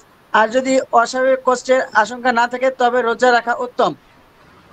হযরত সাহাবায়ে কেরাম রাদিয়াল্লাহু আনহু এর ব্যাপারেও এই কথা সঠিক যে তারা সফরে কেউ রোজা রাখতেন, আবার কেউ ভঙ্গ করতেন। সফরে রোজা রাখার বিধান। প্রশ্ন, কোনো ব্যক্তি যদি সফরে অথবা অসুস্থ থাকে, তাহলে সে ব্যক্তি রোজা ছাড়তে পারবে কিনা? উত্তর, সফরের রোজা ছেড়ে দেওয়া জায়েজ, কিন্তু বিশেষ কষ্টের আশঙ্কা না থাকলে রোজা রাখা উত্তম। অসুস্থ অবস্থায় রোজা ছাড়ার জন্য শর্ত হলো কোনো ধার্মিক ও অভিজ্ঞ চিকিৎসকের বলা যে এমত অবস্থায় রোজা রাখার দ্বারা কষ্ট বৃদ্ধি বা রোগ দীর্ঘমেয়াদী হয়ে যাওয়ার আশঙ্কা রয়েছে, তাহলে রোজা ছাড়তে পারবে। কয়েক বছর যাবৎ ইচ্ছাপূর্বক রোজা না রাখার শুরুতে সকল দিনের কাজা আবশ্যক। প্রশ্ন, আমার খালা বর্তমানে যার বয়স 60-এর কাছাকাছি প্রথমে অসুস্থতার কারণে রোজা রাখতে পারে না, এমনকি তার নিয়মিত রোজা রাখা থেকে বেঁচে থাকার অভ্যাস হয়ে গেছে। প্রায় 40 বছর যাবত তিনি এই ফরজ আদায় করেননি। এর কোনো কাফারা আদায় করেনি, কেননা তার সামর্থ্য ছিল না। তারপর সামর্থ্য হলে এর খেয়াল আসেনি। এখন তার এই বিষয়ে উপলব্ধি হচ্ছে যে তিনি কাফারা আদায় করতে যাচ্ছেন। সুতরাং আল্লাহর শাস্তি হতে বাঁচার জন্য কোন হিসাবে তিনি আদায় করবেন? উত্তর, আপনার খেলা উচিত যেন তিনি ছুটে যাওয়া রোজাগুলো সঠিক হিসেবে বের করে নিজের ওসিয়তনামা লিখে দেন যে আমার এই পরিমাণ রোজা ছুটে গেছে, আমি যদি এগুলো আদায় করা ব্যতীত মারা যায় তাহলে এগুলোর ফিরিয়া আদায় করে দিবে। তারপর তার জন্য আবশ্যক হলো ছুটে যাওয়া রোজাগুলো কাজা আদায় করা শুরু করা, এবং যে পরিমাণ রোজা কাজা আদায় করতে পারেন আদায় করবেন, এই পরিমাণ রোজা রাখতে থাকবেন, ওসিয়তনামা অন্তর্ভুক্ত করতে থাকবেন। আর যখন বার্ধক্য, দুর্বলতা এবং রোগ বৃদ্ধির কারণে তার জন্য রোজা রাখা সম্ভব না হয়, তখন ওই সময় যে পরিমাণ রোজা অবশিষ্ট থাকবে সেগুলো ফিদিয়া জীবদ্দশায় নিজে আদায় করে দিবে। এবং ফিদিয়া এই হিসেবে আদায় করবে যে প্রত্যেক রোজা পরিবর্তে 1 সের 12.5 সদকা গম বা এর মূল্য কোনো ফকিরকে দিয়ে দিবে। তারপর আবার শক্তি এসে গেলে পুনরায় রোজা রাখা শুরু করবে। উল্লেখ্য, ফিদিয়া আদায় করা কেবল ওই সময় যথেষ্ট হবে যখন রোজা রাখা মোটেও শক্তি না থাকে, অন্যথায় নিজে রোজা রাখা আবশ্যক। রোজা ও জেহারের কাফারার বিবরণ। প্রশ্ন 1, কোরআন মাজিদে বর্ণনা অনুযায়ী 60 জন মিসকিনকে খানা খাওয়ানো স্রোতে কাফরা আদায় করা। খানার মান কি কাফরা আদায়কারী ব্যক্তির ব্যক্তিগত মাধ্যম মানের হবে? প্রশ্ন 2, দারুল উলুম কেরেঙ্গির ছাত্রদের মধ্যে 60 জন মুস্তাহিক ছাত্রকে একবেলা এই ধরনের খানা খাওয়ালে কাফরা আদায় হবে কি? প্রশ্ন 3, কাফরায় খাবার নাকি লিখছে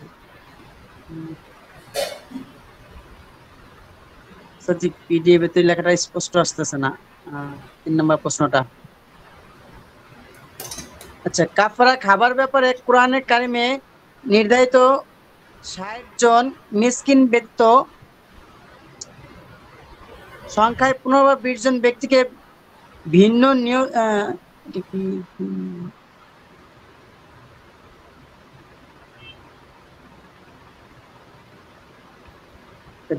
নিয়তে যথা পিতা মাতা ইসলাম বৃদ্ধি করা যাবে কি? এটা একদম মানে অস্পষ্ট আর কি, বোঝা কষ্ট হয়ে যাচ্ছে আর কি পৃষ্ঠাটা।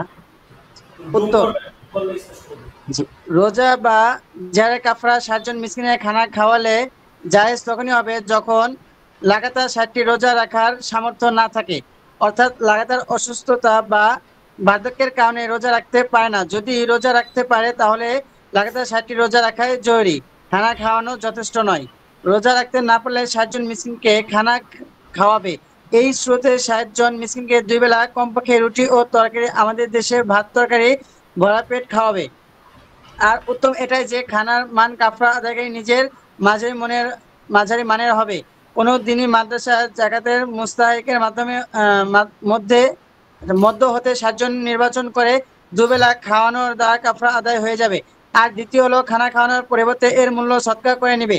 এর স্রোতে প্রতিজন মিসকিনকে 2.25 সের গম বা এর মূল্য দিতে হবে। আর কাফারা খাবার খাওয়ানোর সময় 60 জন লোকে অন্য কোনো নিয়তে শরিক করে নেওয়াতে কোনো ক্ষতি নেই। সফরের কারণে রমজান 31 হওয়ার স্রোতে 31তম রোজা ফরজ। প্রশ্ন, এক ব্যক্তি সৌদিতে কাজীর ফয়সালা দ্বারা রোজা রেখেছে, তারপর পাকিস্তান এসে গেছে। এই ব্যক্তি ওখানে সৌদিতে 30 রোজা পূর্ণ করেছে যখন পাকিস্তানে ঈদের বিধান নেই।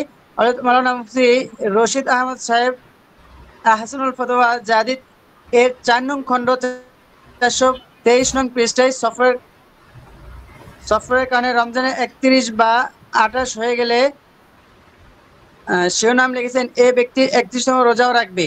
তথাপি এ ব্যক্তি যদি 31তম রোজা না রাখে তাহলে তার উপর এর কাজা করতে হবে কিনা অনুগ্রহপূর্বক উত্তর প্রদান করে সান্ত্বনা দিবেন। উত্তর, হাসানুল ফতোয়া তো এখন সামনে নেই, তবে হযরত ওয়ালেদ সাহেব, হযরত মুফতি আজম কুদ্দিসা সিররুহু এর এর ফতোয়া এটাই ছিল যে পাকিস্তান পৌঁছার পর এখানকার দিকে লক্ষ্য করে 31 রোজা পূর্ণ করবে, কারণ বর্ণনা করেন রোজা ফরজ হওয়ার মুজিব হলো তথা রমজান মাস এবং প্রত্যেক এলাকার ওখানকার গ্রহণযোগ্য। পাকিস্তান যেহেতু শহর মাস এখন বিদ্যমান রয়েছে, তাই রোজার ফরজিয়াত তার ক্ষেত্রে প্রমাণিত থেকে গেল ওই হাদিস যাতে মাস 30 দিনে হওয়ার কথা উল্লেখ রয়েছে তা এক্ষেত্রে নয়, বরং তাতে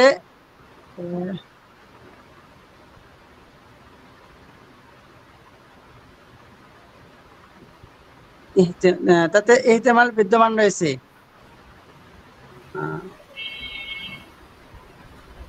আয়াতের বিধান কোরআন দ্বারা প্রমাণিত, উপরন্ত সতর্কতাও এতে রয়েছে।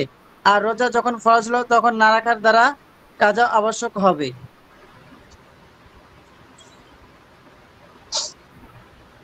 পাকিস্তান থেকে সৌদি আরব, সৌদি আরব থেকে পাকিস্তান আগমনকারী ব্যক্তি রোজা ও ঈদের বিবরণ। রোজা অবস্থায় হায়েজ শুরু হওয়া। প্রশ্ন 1, এক ব্যক্তি সৌদি আরব থেকে রোজা রেখে পাকিস্তানে এসেছে, এখানেও রোজা রেখেছে, পাকিস্তানের হিসাব তার 2টি রোজা অতিরিক্ত হচ্ছে, এমত অবস্থার বিধান কি? প্রশ্ন 2, পক্ষান্তরে রোজা রেখে পাকিস্তান থেকে সৌদি আরবে গেলে সৌদি আরবের হিসাবে 2টি রোজা কম হয়ে যায়, এমত অবস্থায় কোন পন্থা অবলম্বন করবে? প্রশ্ন 3, কোন মহিলা রোজা রাখলো আর দিনের কোনো অংশে হায়েজ বা নেফাসের কারণে নাপাক হয়ে গেল, তখন তার করণীয় কি? প্রশ্ন 4, কোন মহিলা হায়েজ নেফাসের কারণে নাপাক হওয়ার কিছুদিন পর জানতে পারলো সে দিনের কোনো অংশে পাক হয়ে যাবে, তাহলে সে ওই দিনে রোজা রাখবে এবং দিনের বেলা গোসল করবে, নাকি গোসল করার পর দ্বিতীয় দিন থেকে রোজা রাখা শুরু করবে? উত্তর 1, পাকিস্তান পৌঁছে যতদিন রমজান বাকি থাকবে ততদিন পর্যন্ত তার উপর রোজা রাখা ফরজ। উত্তর 2, বর্ণিত প্রশ্নে যখন সে পাকিস্তান শুধু 28টি রোজা রেখে সৌদি আরবে পৌঁছলো, রমজান শেষ হয়ে গিয়েছিল, তখন তার 2টি রোজা কাজা করতে হবে। উত্তর 3, তার ওই দিনে রোজা হয়নি, পরবর্তী এর কাজা করবে। উত্তর 4, যতদিন পর্যন্ত পবিত্র না হবে দিনের বেলা পানাহার করতে পারবে। পবিত্র হওয়ার পূর্বে রোজার নিয়ত জায়েজ নেই, পবিত্র হলেও রোজার নিয়ত জায়েজ নেই। তবে যে সময় পবিত্র হলো এরপর সারাদিন তার জন্য পানাহার জায়েজ নেই এবং এই দিনের কাজা ওয়াজিব। ভুল ক্রমে পানাহার করে ফেললেও কাফারা আসবে না, কাজাই যথেষ্ট। সুস্থ ব্যক্তি রোজা রাখা জরুরি, কাফারা যথেষ্ট নয়। প্রশ্ন, রমজান মুবারক মাস, কিন্তু অনেক লোক এই স্বভাবকে জেনে বুঝেও ছেড়ে দেয়, অসুস্থ ব্যক্তিগণ ব্যতীত, আর বলে পরবর্তীতে কাফারা দিয়ে দেবো, সুতরাং কাফারা আদায় করলে কি পরিমাণ আদায় করতে হবে? উত্তর, শক্তিশালী ও সুস্থ লোকের জন্য কোনো কাফারা বা ফিদিয়া নেই, তাদের রোজা রাখাই ফরজ। কাফারা এমন বৃদ্ধ লোকের জন্য যারা দুর্বলতার দারুণ রোজা রাখতে পারে না এবং তাদের দ্বিতীয়বার শক্তি আসারও আশা না থাকে, এ ধরনের বৃদ্ধ একটি রোজার পরবর্তী 2.5 সের গম বা এর মূল্য সৎকার করবে। দুর্বলতার কারণে রোজার ফিদা দেওয়া, রোজার নাভির নিচে চুল পরিষ্কার করা। প্রশ্ন 1, এক প্রতি রমজানে রোজা রাখতে পারেনি, তার জন্য সারা বছর রোজা রাখা কঠিন, সে রোজার ফিদিয়া দিতে পারবে নাকি রোজা রাখাই জরুরি? প্রশ্ন 2, রোজা নাভির নিচে চুল পরিষ্কার করা যাবে? উত্তর 1, সুস্থতার পর রোজা রেখে কাজা করা জরুরি, ফিদা আদায় করা যথেষ্ট নয়। ফিদা ওই বৃদ্ধের জন্য যাদের স্বাস্থ্য ও শক্তি ফিরে আসার আশা না থাকে। উত্তর 2, করতে পারবে। ডাক্তারি পরামর্শ অনুযায়ী পাইলটদের জন্য রোজা না রাখা শরীয়ী বিধান। অক্সিজেন মাস্ক এর দ্বারা রোজা ভঙ্গ হয় কিনা? প্রশ্ন 1, চিকিৎসাগত কিছু কারণে রোজা অবস্থায় পাইলটদের জন্য আকাশ বিচরণ নিষেধ। চিকিৎসকদের পরামর্শ হলো পাইলটগণ যেন জাহাজ আকাশে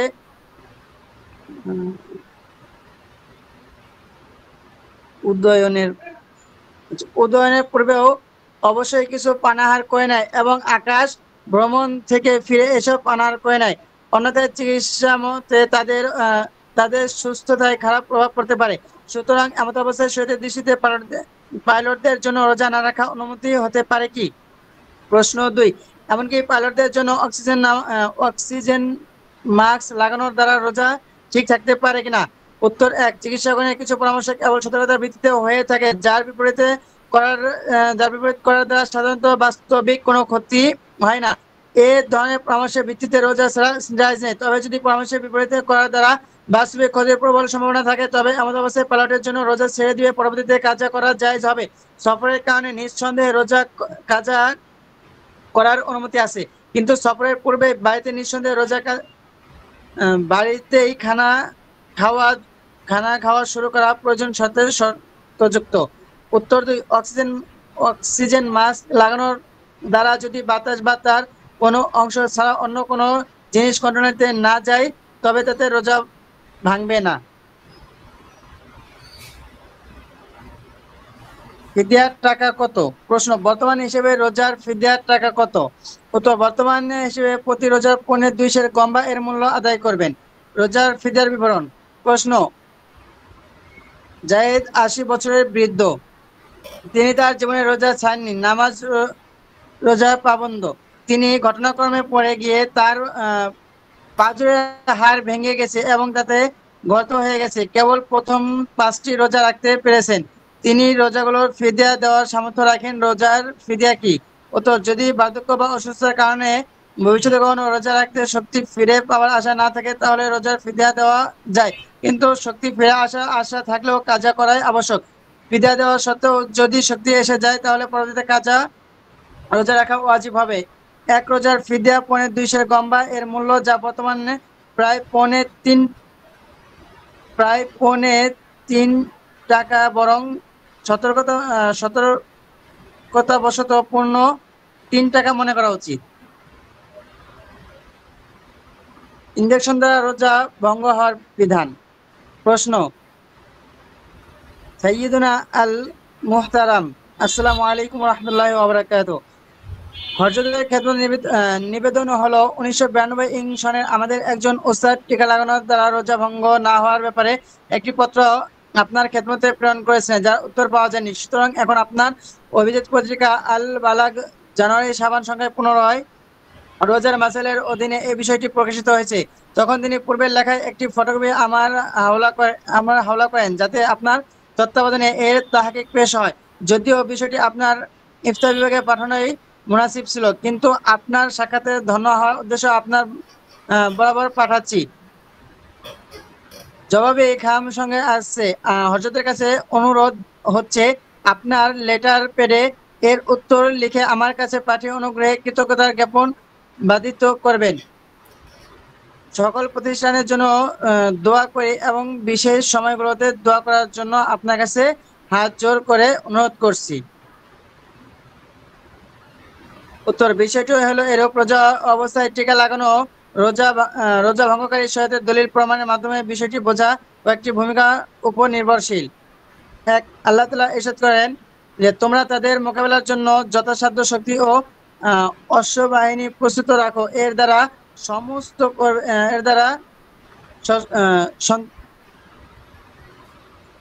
সন্ত্রস্ত করবে আল্লাহ শত্রুকে, তোমাদের শত্রুকে এবং এদের ব্যতীত অন্যদেরকে, যাদেরকে তোমরা জানো না।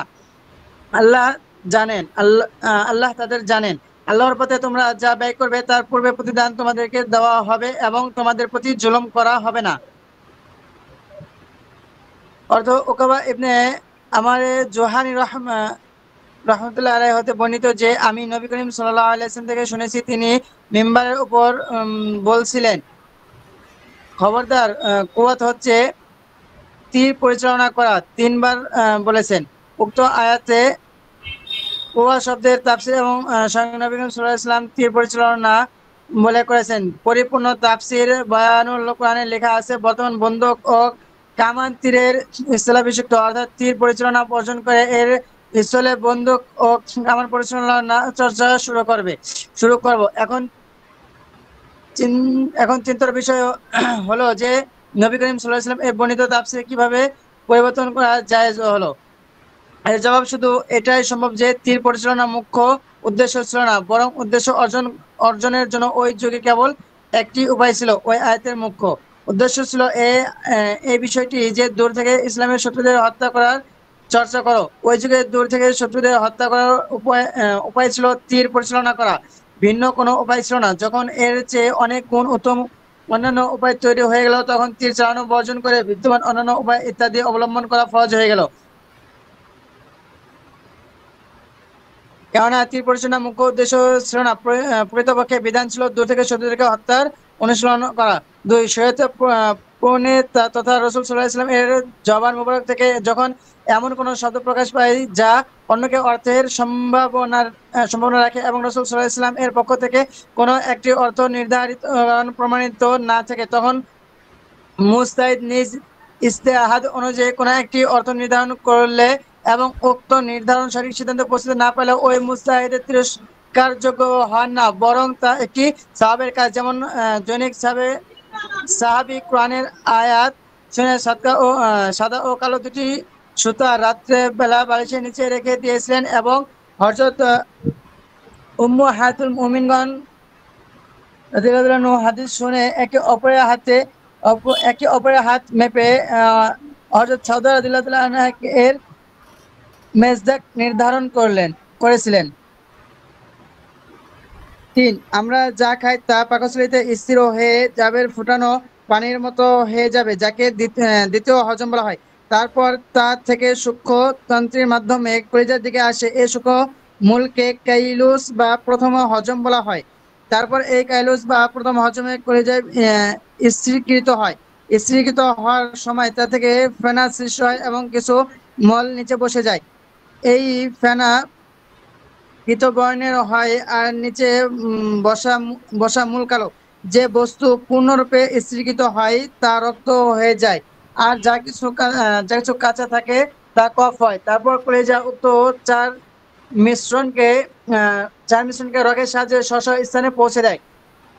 পীত বর্ণের স্থান হলো পিত্ত, কালোর স্থান হলো প্লীহা, কফের স্থান হলো শ্বাসনালী। তারপর কলিজা ওই রক্তকে হৃৎপিণ্ডের দিকে পৌঁছে দেয়। হৃৎপিণ্ড ওই রক্তে মানবত্ব সৃষ্টি করে রক্তবাহী ধমনীগুলোতে বন্টন করে দেয়। সেই রগগুলো সমস্ত শরীরে রক্তকে ছড়িয়ে দেয়। এই রক্তই শরীরের খাবার। এই রক্ত যখন পূর্ণরূপে শরীরে পৌঁছে তখন কিছু অংশ পৃথক হয়ে নিঃশেষ হয়ে যায়, আর অবশিষ্ট অংশগুলোকে শোষণ করে শাহরগ তথা স্থির রগগুলোতে নিয়ে আসে। তারপর ওই শহরগুলোতে আকর্ষিত হয়ে কলিজায় পৌঁছে। তারপর কলিজা ওই পুরাতন ও নতুন রক্তকে হৃৎপিণ্ডের দিকে স্থানান্তর করে দেয়। মানব দেহে রক্তের এই অবরত জীবনের শেষ নিঃশ্বাস পর্যন্ত চালু থাকে। আমাদের খানা পিনার লক্ষ্য উদ্দেশ্য এই রক্ত, যা পূর্ণ শরীরের খাদ্য। আল্লাহ তাআলা ইরশাদ করেন, হে ঈমানদারগণ, তোমাদের উপর রোজা তেমনি ফরজ করা হয়েছে যেমন তোমাদের পূর্ববর্তী লোকদের উপর ফরজ করা হয়েছিল। অন্যত্র ইরশাদ করেন, সুবহ সাদেক পর্যন্ত পানাহার করো। প্রথম আয়াতে রোজার হাকিকত বর্ণনা করেননি। দ্বিতীয় আয়াতে বিপরীত ভাষ্য অনুযায়ী পানাহার বর্জনের দিকে ইঙ্গিত করেছেন। রোজার আবিধানিক অর্থ হলো বিরত থাকা।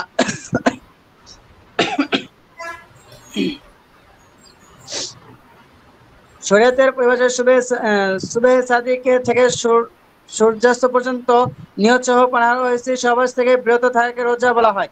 রোজার এই অর্থ কোরআন শরীফে বর্ণিত নয়, বরং এই অর্থ সুন্নত নববী থেকে গৃহীত। পানাহার ও স্ত্রী সহবাস মুসলমানদের সর্বসম্মত রোজা ভঙ্গকারী হিসেবে সাব্যস্ত হয়েছে। ভিন্ন শব্দ রোজার জন্য আবশ্যক সাব্যস্ত হয়েছে যে রোজা অবস্থায় সে পেট ও জৈবিক চাহিদা পূর্ণ করা থেকে বিরত থাকবে। রোজার বিধানাবলীর বিবরণে হযরত ফুকাহে কেরাম পাকস্থলী ও মস্তিষ্কের হেফাজতকে জরুরি সাব্যস্ত করেছে, কেননা শরীরকে খাদ্য পৌঁছানোর একমাত্র মাধ্যম হলো পাকস্থলী। তার লজ্জা স্থানকে জৈবিক চাহিদা দানকারী হলো শুধু মস্তিষ্ক। রোজা বাকি থাকার জন্য পাকস্থলী ও মস্তিষ্কের হেফাজতকে জরুরি সাব্যস্ত করা এবং এ দুটোর মধ্যে কোনো একটি পর্যন্ত স্বাস্থ্য সংশোধনকারী কোনো জিনিস পৌঁছানোকে রোজা ভঙ্গকারী গণ্য করা ডাক্তারি দৃষ্টিভঙ্গির উপর নির্ভরশীল। এতে শরীরে কোনো দলিল বিদ্যমান নেই। অনুরূপভাবে পাকস্থলী ও মস্তিষ্কে গমনকারী জিনিসের রাস্তাকে স্বভাবগত রাস্তায় সীমাবদ্ধ করাও কোনো শরীর দলিল থেকে সংগৃহীত নয়। হযরত ফুকাহে কেরাম স্বভাবগত বিষয়বলির উপর এসব মাসআলাকে ভিত্তি রেখেছেন। রোজা বাকি থাকা এবং ভঙ্গ হয়ে যাওয়ার যে মাপকাঠি আমরা সুন্নাতে নববী থেকে পেয়েছি তা একেবারে সাদাসিধে ও সকালের বোধগম্য। ডাক্তারি সকল বিষয়ে জড়িত হওয়া প্রয়োজন রাখে না, তা হলো এই শরীর ভিতরে গমনকারী জিনিস দ্বারা রোজা ভেঙে যায়। যদিও ওই হাদিসে মারফু হওয়ার ব্যাপারে মুহাদ্দিসগণ আপত্তি উত্থাপন করেছেন এবং একে মাওকুফ হাদিস সাব্যস্ত করেছেন, কিন্তু হুকুমের দিক দিয়ে মারফু হওয়াকে কোনো আলেম অস্বীকার করতে পারবে না। হযরত আব্দুল্লাহ ইবনে আব্বাস রাদিয়াল্লাহু আনহু এর উল্লেখিত কিনা এর উক্তি যা আব্দুর রাজ্জাক রহমতুল্লাহ স্বীয় মুসানিফ পূর্ণ সনদ সহ লিখেছেন, তা হলো এই। হযরত ইবনে আব্বাস রাদিয়াল্লাহু আনহু বলেন, বহির্গমনকারী জিনিস দ্বারা ওযু ভঙ্গ হয়, ভিতরে প্রবেশকারী জিনিস দ্বারা ভঙ্গ হয় না। আর রোজার ভিতরে গমনকারী জিনিস দ্বারা ভঙ্গ হয়, বাইরে গমনকারী জিনিস দ্বারা ভঙ্গ হয় না।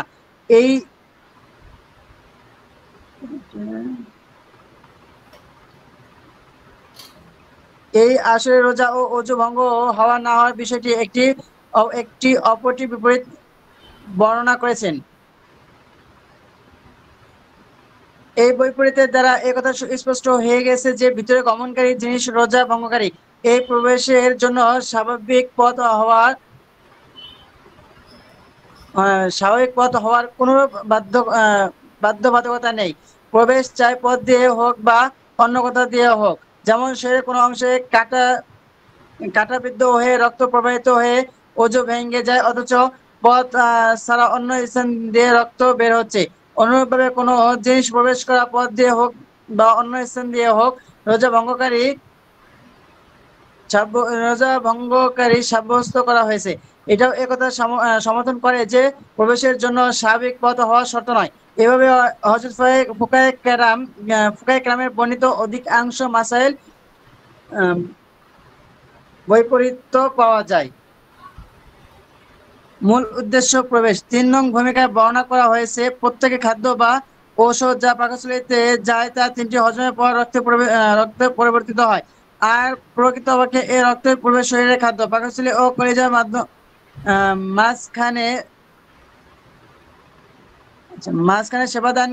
সেবাদানকারী অঙ্গ। বর্তমান আধুনিক চিকিৎসা টিকা আবিষ্কার হয়েছে। একটি সুইয়ের মাধ্যমে ঔষধ বা খাদ্য সরাসরি রক্তে মিশিয়ে দেওয়া হয়।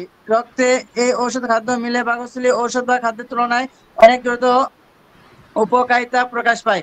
এই কথা স্পষ্ট যে হাদিস শরীফে বর্ণিত মাপকাঠি অনুযায়ী টিকা লাগানো দ্বারা ঔষধ ও খাদ্য ভিতরে প্রবেশ করে, সুতরাং এর দ্বারা রোজা ভেঙে যাবে। রোজা অবস্থায় টিকা লাগানো অনুমোদনকারী চিন্তা করুন যে রোজার ইল্লত তো হলো কামভাব বিলোপ করা। টিকা লাগিয়ে রোজা অবস্থায় কামভাব শক্তি সঞ্চয় করলে রোজার ইবাদত থাকবে না। অনুমোদনকারীগণের কাছে আমাদের জিজ্ঞাসা হলো, রোজা বিহিত সাধারণ অবস্থায় নেশার টিকা লাগালে জায়েজ আছে কিনা। যদি জায়েজ বলেন তাহলে তা আপনার এই ফতোয়া প্রত্যেক নেশার বস্তু হারাম এর বিপরীতে বিধান তা অকার্যকর। যদি তারা উত্তর দেন যে জায়েজ নেই, তবে আমরা তাদের কাছে দলিল জিজ্ঞাসা করব। দলিল বর্ণনা করতে গিয়ে তাদের অবশ্যই বলতে হবে নেশাদার ওষুধটি টিকা লাগানোর, নেশাযুক্ত ওষুধ খাওয়া বা পান করার বিধান রাখে, এটাই প্রকৃত উদ্দেশ্য। আমরাও একথা বলি যে টিকা লাগানোর বিধান পানাহারের হুকুমের মতোই। মোট কথা সত্য বিষয় হলো যেমনই ভাবে কিছুক্ষণ পর কুয়াতা শক্তি এর ব্যাখ্যা তীর নিক্ষেপের পরিবর্তে বন্দুক ও কামান চালানোর বলে করা হয়েছে, হবু অনুরূপ খাদ্য বিদ্যমান ও চিকিৎসা এর পাকস্থলী এবং মস্তিষ্কে সীমাবদ্ধ বাকি থাকেনি, বরং আধুনিক চিকিৎসা প্রমাণ করেছে খাদ্য দান ও চিকিৎসা পাকস্থলী ও মস্তিষ্কের মাধ্যমেও হয়, আবার সুইয়ের মাধ্যমে সরাসরি ঔষধ ও খাদ্যকে রক্তে পৌঁছে দেওয়ার দ্বারাও হয়। বর্তমান পানাহার থেকে বিরত থাকা এর অর্থ খাদ্য দান ও চিকিৎসা হবে। যেরূপ কুয়াতা তথা শক্তি সঞ্চয়ের ব্যাখ্যা চূড়ান্ত কারণ দ্বারা করা হয়েছে, মানে দূর থেকে শত্রুকে হত্যা করা, অনুরূপ পানাহারের ব্যাখ্যা তার চূড়ান্ত কারণ দ্বারা করা হবে, তথা সাধারণ খাদ্য দান ও চিকিৎসা। আল্লামা আলুসি রহমতুল্লাহ তাফসিরে রুহুল মানিতে এই আয়াতের অধীনে সুফিগণের উপর উত্থাপিত আপত্তির জবাবে বলেন, এটা হতে পারে যে আল্লাহ তাআলা তার বিশেষ কিছু বান্দাকে এমন জ্ঞান দান করেন যার দ্বারা তার কোরআন সুন্নাহর এমন অর্থ জেনে ফেলেন যে অর্থ সম্পর্কে মুসাফিরের ফকিহ ও মুজাহিদের মধ্য থেকে কেউ অবহিত হয়নি। সুতরাং এই আপত্তি দূর হয়ে গেল যে কোনো মুসাফির পানাহারের অর্থ সর্বপ্রকার খাদ্য দান ও চিকিৎসা লিখেননি।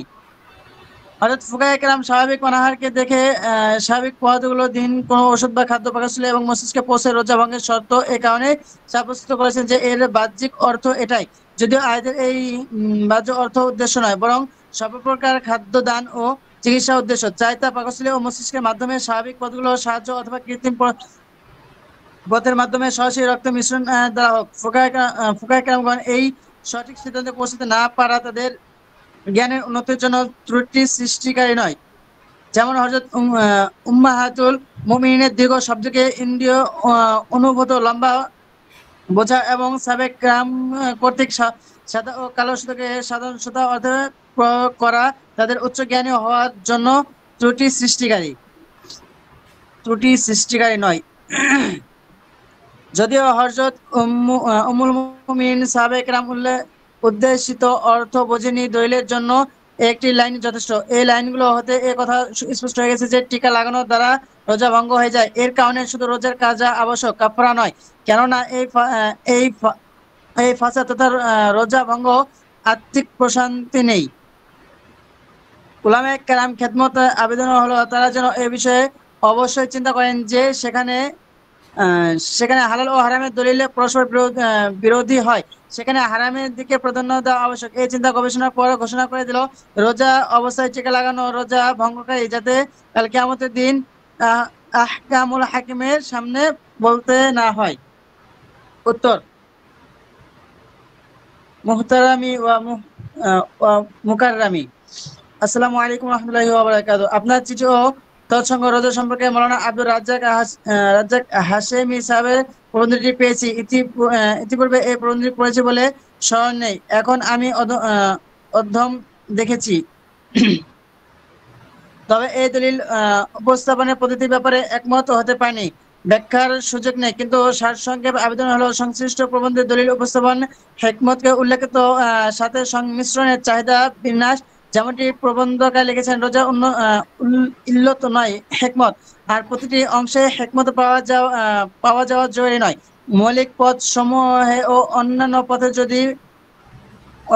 পথে যদি ব্যবধান না করা হয়, তাহলে বলতে হবে যে ব্যক্তি রোজা অবস্থায় গোসল করল এবং এর দ্বারা তার পিপাসা নিবারণ উদ্দেশ্য তা এভাবে অর্জিত হয়ে গেছে।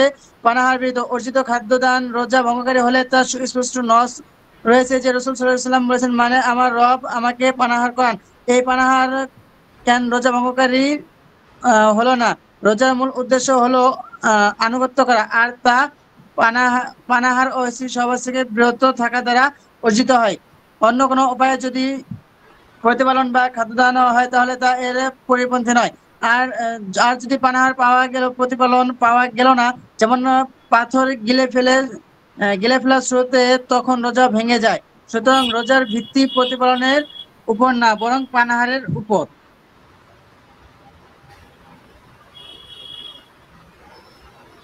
রোজা অবস্থায় পানি পান করালে কি বিধান? প্রশ্ন: আমার চাচি সাহেবের সেই সময়ে পার হওয়ার পর অনেক চেষ্টার পরও জ্ঞান ফেরেনি, বাধ্য হয়ে কয়েক চামচ পানি দিতে হয়, যার কারণে 15 মিনিট পর জ্ঞাপন ফিরে।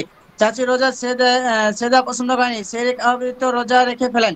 আমরা তাকে অজ্ঞান অবস্থায় কয়েক চামচ পানি দিয়ে রোজা ভেঙে দেয়, তিনি সজ্ঞান ছিলেন না, এর কি কাফারা আদায় করতে হবে? উত্তর: বর্ণিত প্রশ্নে আপনার চাচি সাহেব উচিত ওই রোজা কাজা করা, উল্লেখিত সূরাতে কাফারা ওয়াজিব নয়। সূর্যাস্তের পূর্বে ইফতার করার বিধান। প্রশ্ন: গতকাল 29 আগস্ট 1977 তারিখে মাগরিবের পূর্বে ভুলক্রমে রেডিওতে আজান সম্প্রচার হয়ে যায়, আর আমি ইফতারের সময় হয়ে বসে ইফতার করে ফেলি। তখন কন্টেনারের নিচে সামান্য খাদ্য গিয়েছিল, মাত্রই অবগত হলাম যে সময়ের পূর্বে আজান হয়ে গেছে। নিবেদন হলো, ফিকে হানাফি আলোকে উক্ত রোজার বিধান কি? কাজা করতে হবে নাকি জিম্মা মুক্ত হয়ে গেছি? উত্তর: বর্ণিত প্রশ্নে আপনি সূর্যাস্তের পূর্বে কিছু খেয়ে ফেলে থাকলে আপনার রোজা ভেঙে যায়, আপনার জিম্মা এর কাজা ওয়াজিব, তবে কাফারা ওয়াজিব নয়।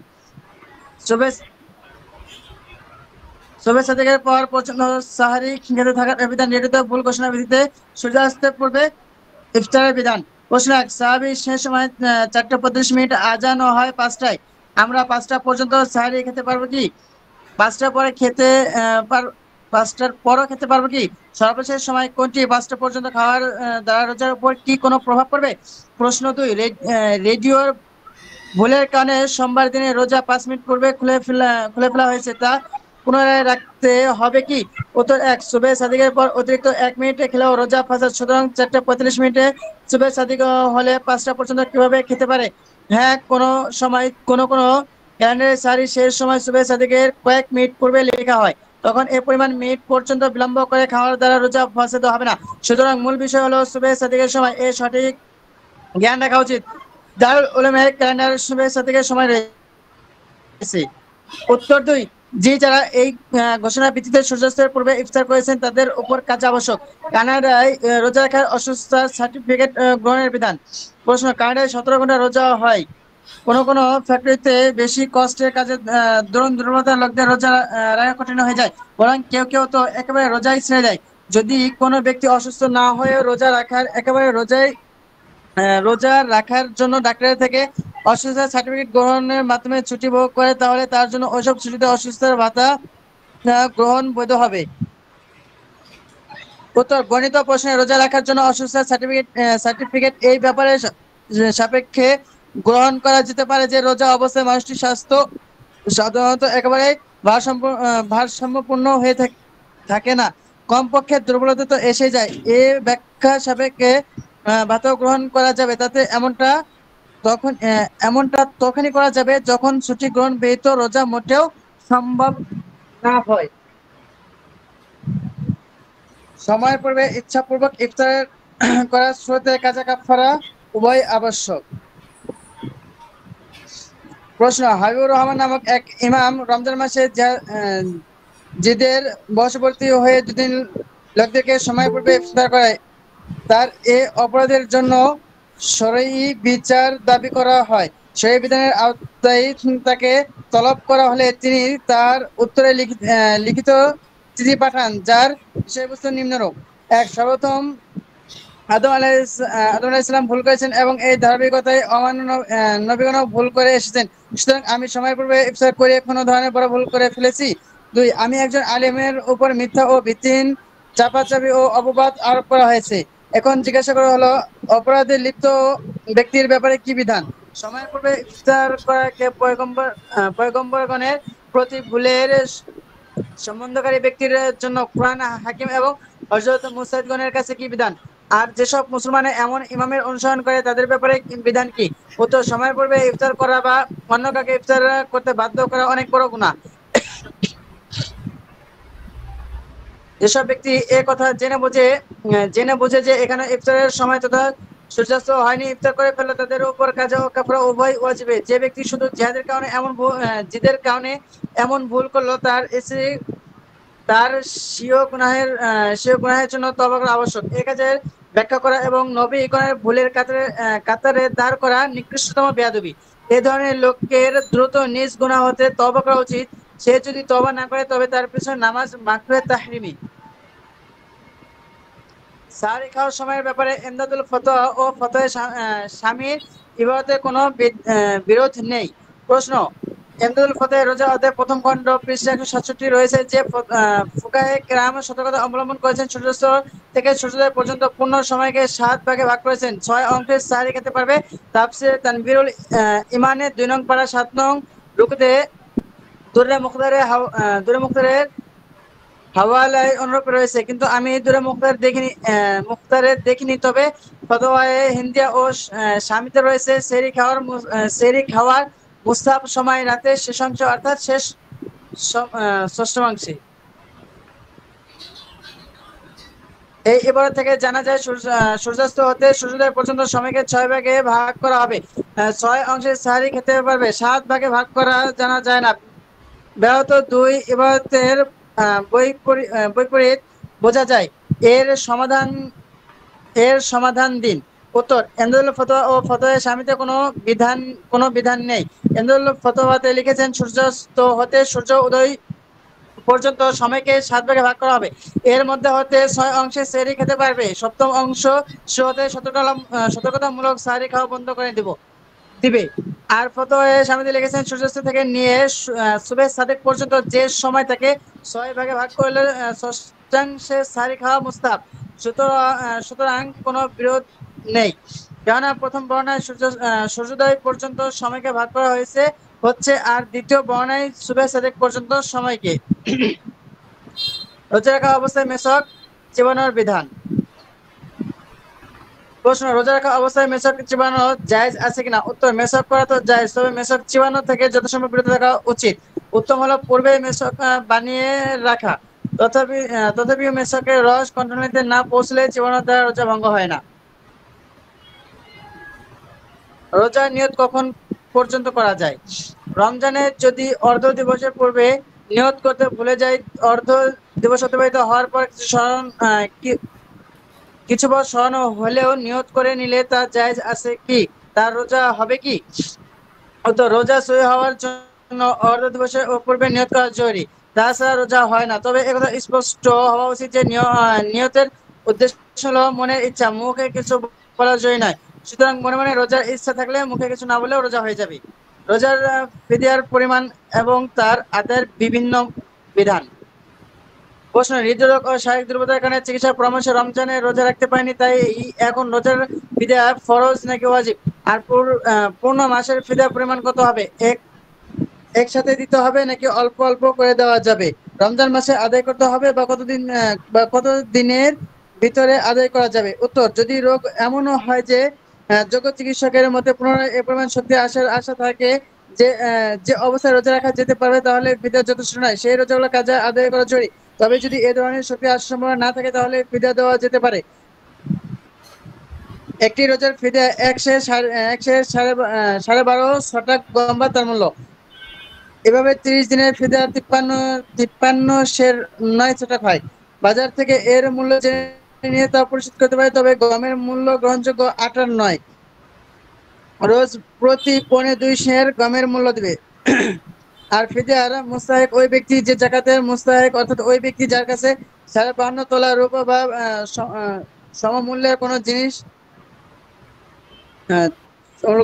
তার প্রয়োজনাতিরিক্ত না থাকে। ফিদিয়া রমজানে আদায় করা জরুরি নয়, পরেও আদায় করতে পারে, তবে যত দ্রুত করবে ততই উত্তম হবে। নেশর নশর ব্যবহার ও ধূমপানের দ্বারা রোজা ভেঙে যায়।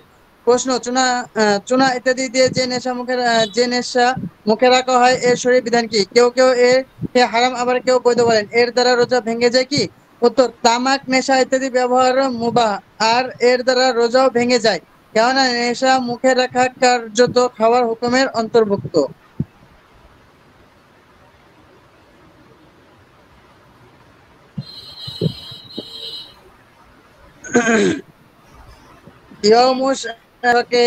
রোজার বিধান। প্রশ্ন, কিছু লোক শক তথা শাবানের 30 তারিখে রোজাকে মাকরুহ বলেন, আবার কিছু লোক বলেন এই দিনে রোজা জায়েজ, আর এই হাদিসকে দুর্বল সাব্যস্ত করেন। সুতরাং আপনি বলুন কেমন করা উচিত?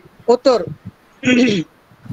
উক্ত হাদিস যদিও মারফু নয় কিন্তু মাওকুফ, আর মাওকুফ হাদিস মারফুর পর্যায়ে ভুক্ত হবে। এই কারণে হানাফিগণ মাযহাব হলো জনসাধারণ এই দিনে রোজা রাখবে না, তবে অন্যান্য দলিল প্রমাণের আলোকে বিশেষ বিশেষ মুফতি ও আলিমগণ অনুমতি দেওয়া রয়েছে।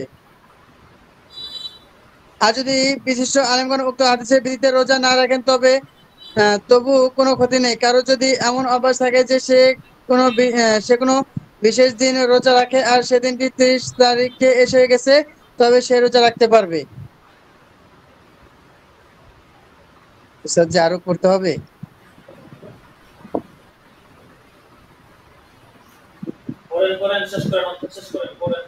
জি, রেডিওর ভুল ঘোষণার ভিত্তিতে সূর্যাস্তের পূর্বে ইফতার করে ফেললে কি বিধান? প্রশ্ন, একদিক পাকিস্তান করাচি রেডিও মাগরিবের আজান সময় 5 মিনিট আগে দিয়ে দেয়, ফলে অধিকাংশ মানুষের রোজা নষ্ট হয়ে যায়। তারা ইফতার করে ফেলে, তারপর আজান বন্ধ হয়ে যায় এবং লোকেরা খাওয়া ছেড়ে দেয়, পরে আবার আজান হয়। অনেক লোক রোজা খোলেনি, এতদূর ভয়ে কি বিধান? উত্তর, যারা সূর্যাস্তের পূর্বে ইফতার করেছে, চাই রেডিওর ভুল ঘোষণার ভিত্তিতে করে থাকুক, তাদের ওই দিনের রোজা কাজা করা ওয়াজিব, চাই সঠিক সময়ে জানার পর থেকে থেমে যাক বা পানাহার করতে থাকুক, উভয় স্রোতেই কাজা ওয়াজিব। ঠিক আছে, প্রস্তুত হলে এখান থেকে ইনশাআল্লাহ আগামী সপ্তাহে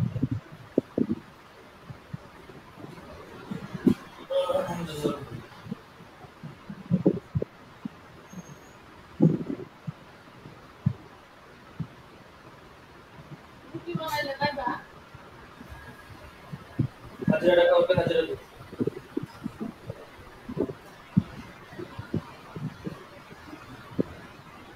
আবু নাঈম, আব্দুল মুদাসসির রহমানুল্লাহ, মুস্তাহিদ আল আদনান, খুরশেদ আলম,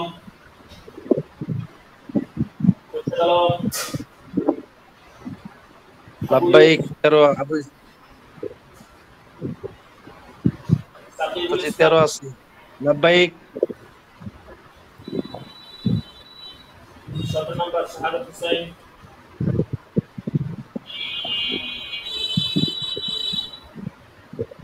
18 নম্বর মাহদি হাসান, লাব্বাইক উস্তাদ জি, লাব্বাইক। 20 নম্বর সাইফুল রাফিউল ইসলাম,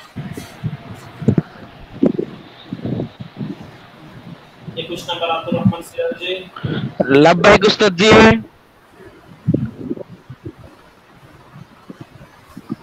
লাব্বাইক উস্তাদ জি 20 নাম্বার।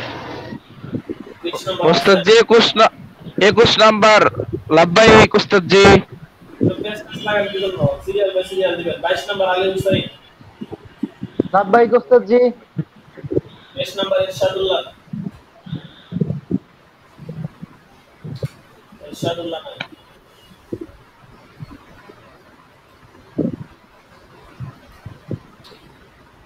24 নম্বর মাসুম বিল্লাহ,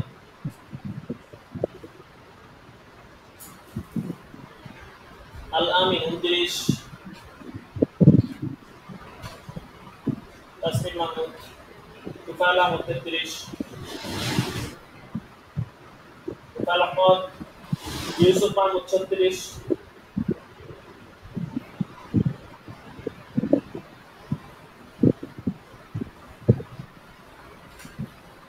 নূর হুসাইন 39, মনিরুল ইসলাম,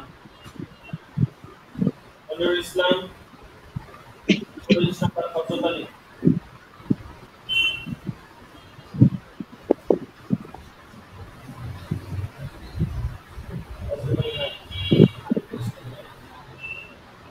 পঁয়ত্রিশ নম্বর দাখিল আছে 35,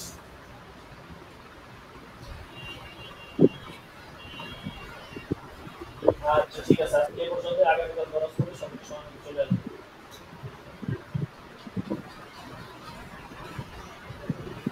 জাযাকুমুল্লাহ, আসসালামু আলাইকুম ওয়া রাহমাতুল্লাহ। উস্তাদ জি, জি শনিবার ক্লাস হাজারটা কি দেওয়া আছে আমার, দাখিলা 15। উস্তাদ জি শনিবার তো রাইট হয়ে গেছে। আচ্ছা, হ্যালো, ঠিক আছে, আমি দিয়ে দিলাম। আসসালামু আলাইকুম উস্তাদ জি। জি বলুন। আমি হযরত আলী উস্তাদ জি, আমার মাইক অন হইতেছে না, এখন অন হইছে, ওই যে 40 নম্বর দাখিলা। ও, আচ্ছা ঠিক আছে, দিয়ে দিচ্ছি। জি শুকরিয়া উস্তাদ জি। আচ্ছা ঠিক আছে, আজকে এই পর্যন্তই, সকলে ভালো থাকবেন, ইনশাআল্লাহ আগামীকাল দরস হবে, সকলে সঙ্গে চলে আসবে। আসসালামু আলাইকুম। ওয়ালাইকুম আসসালাম।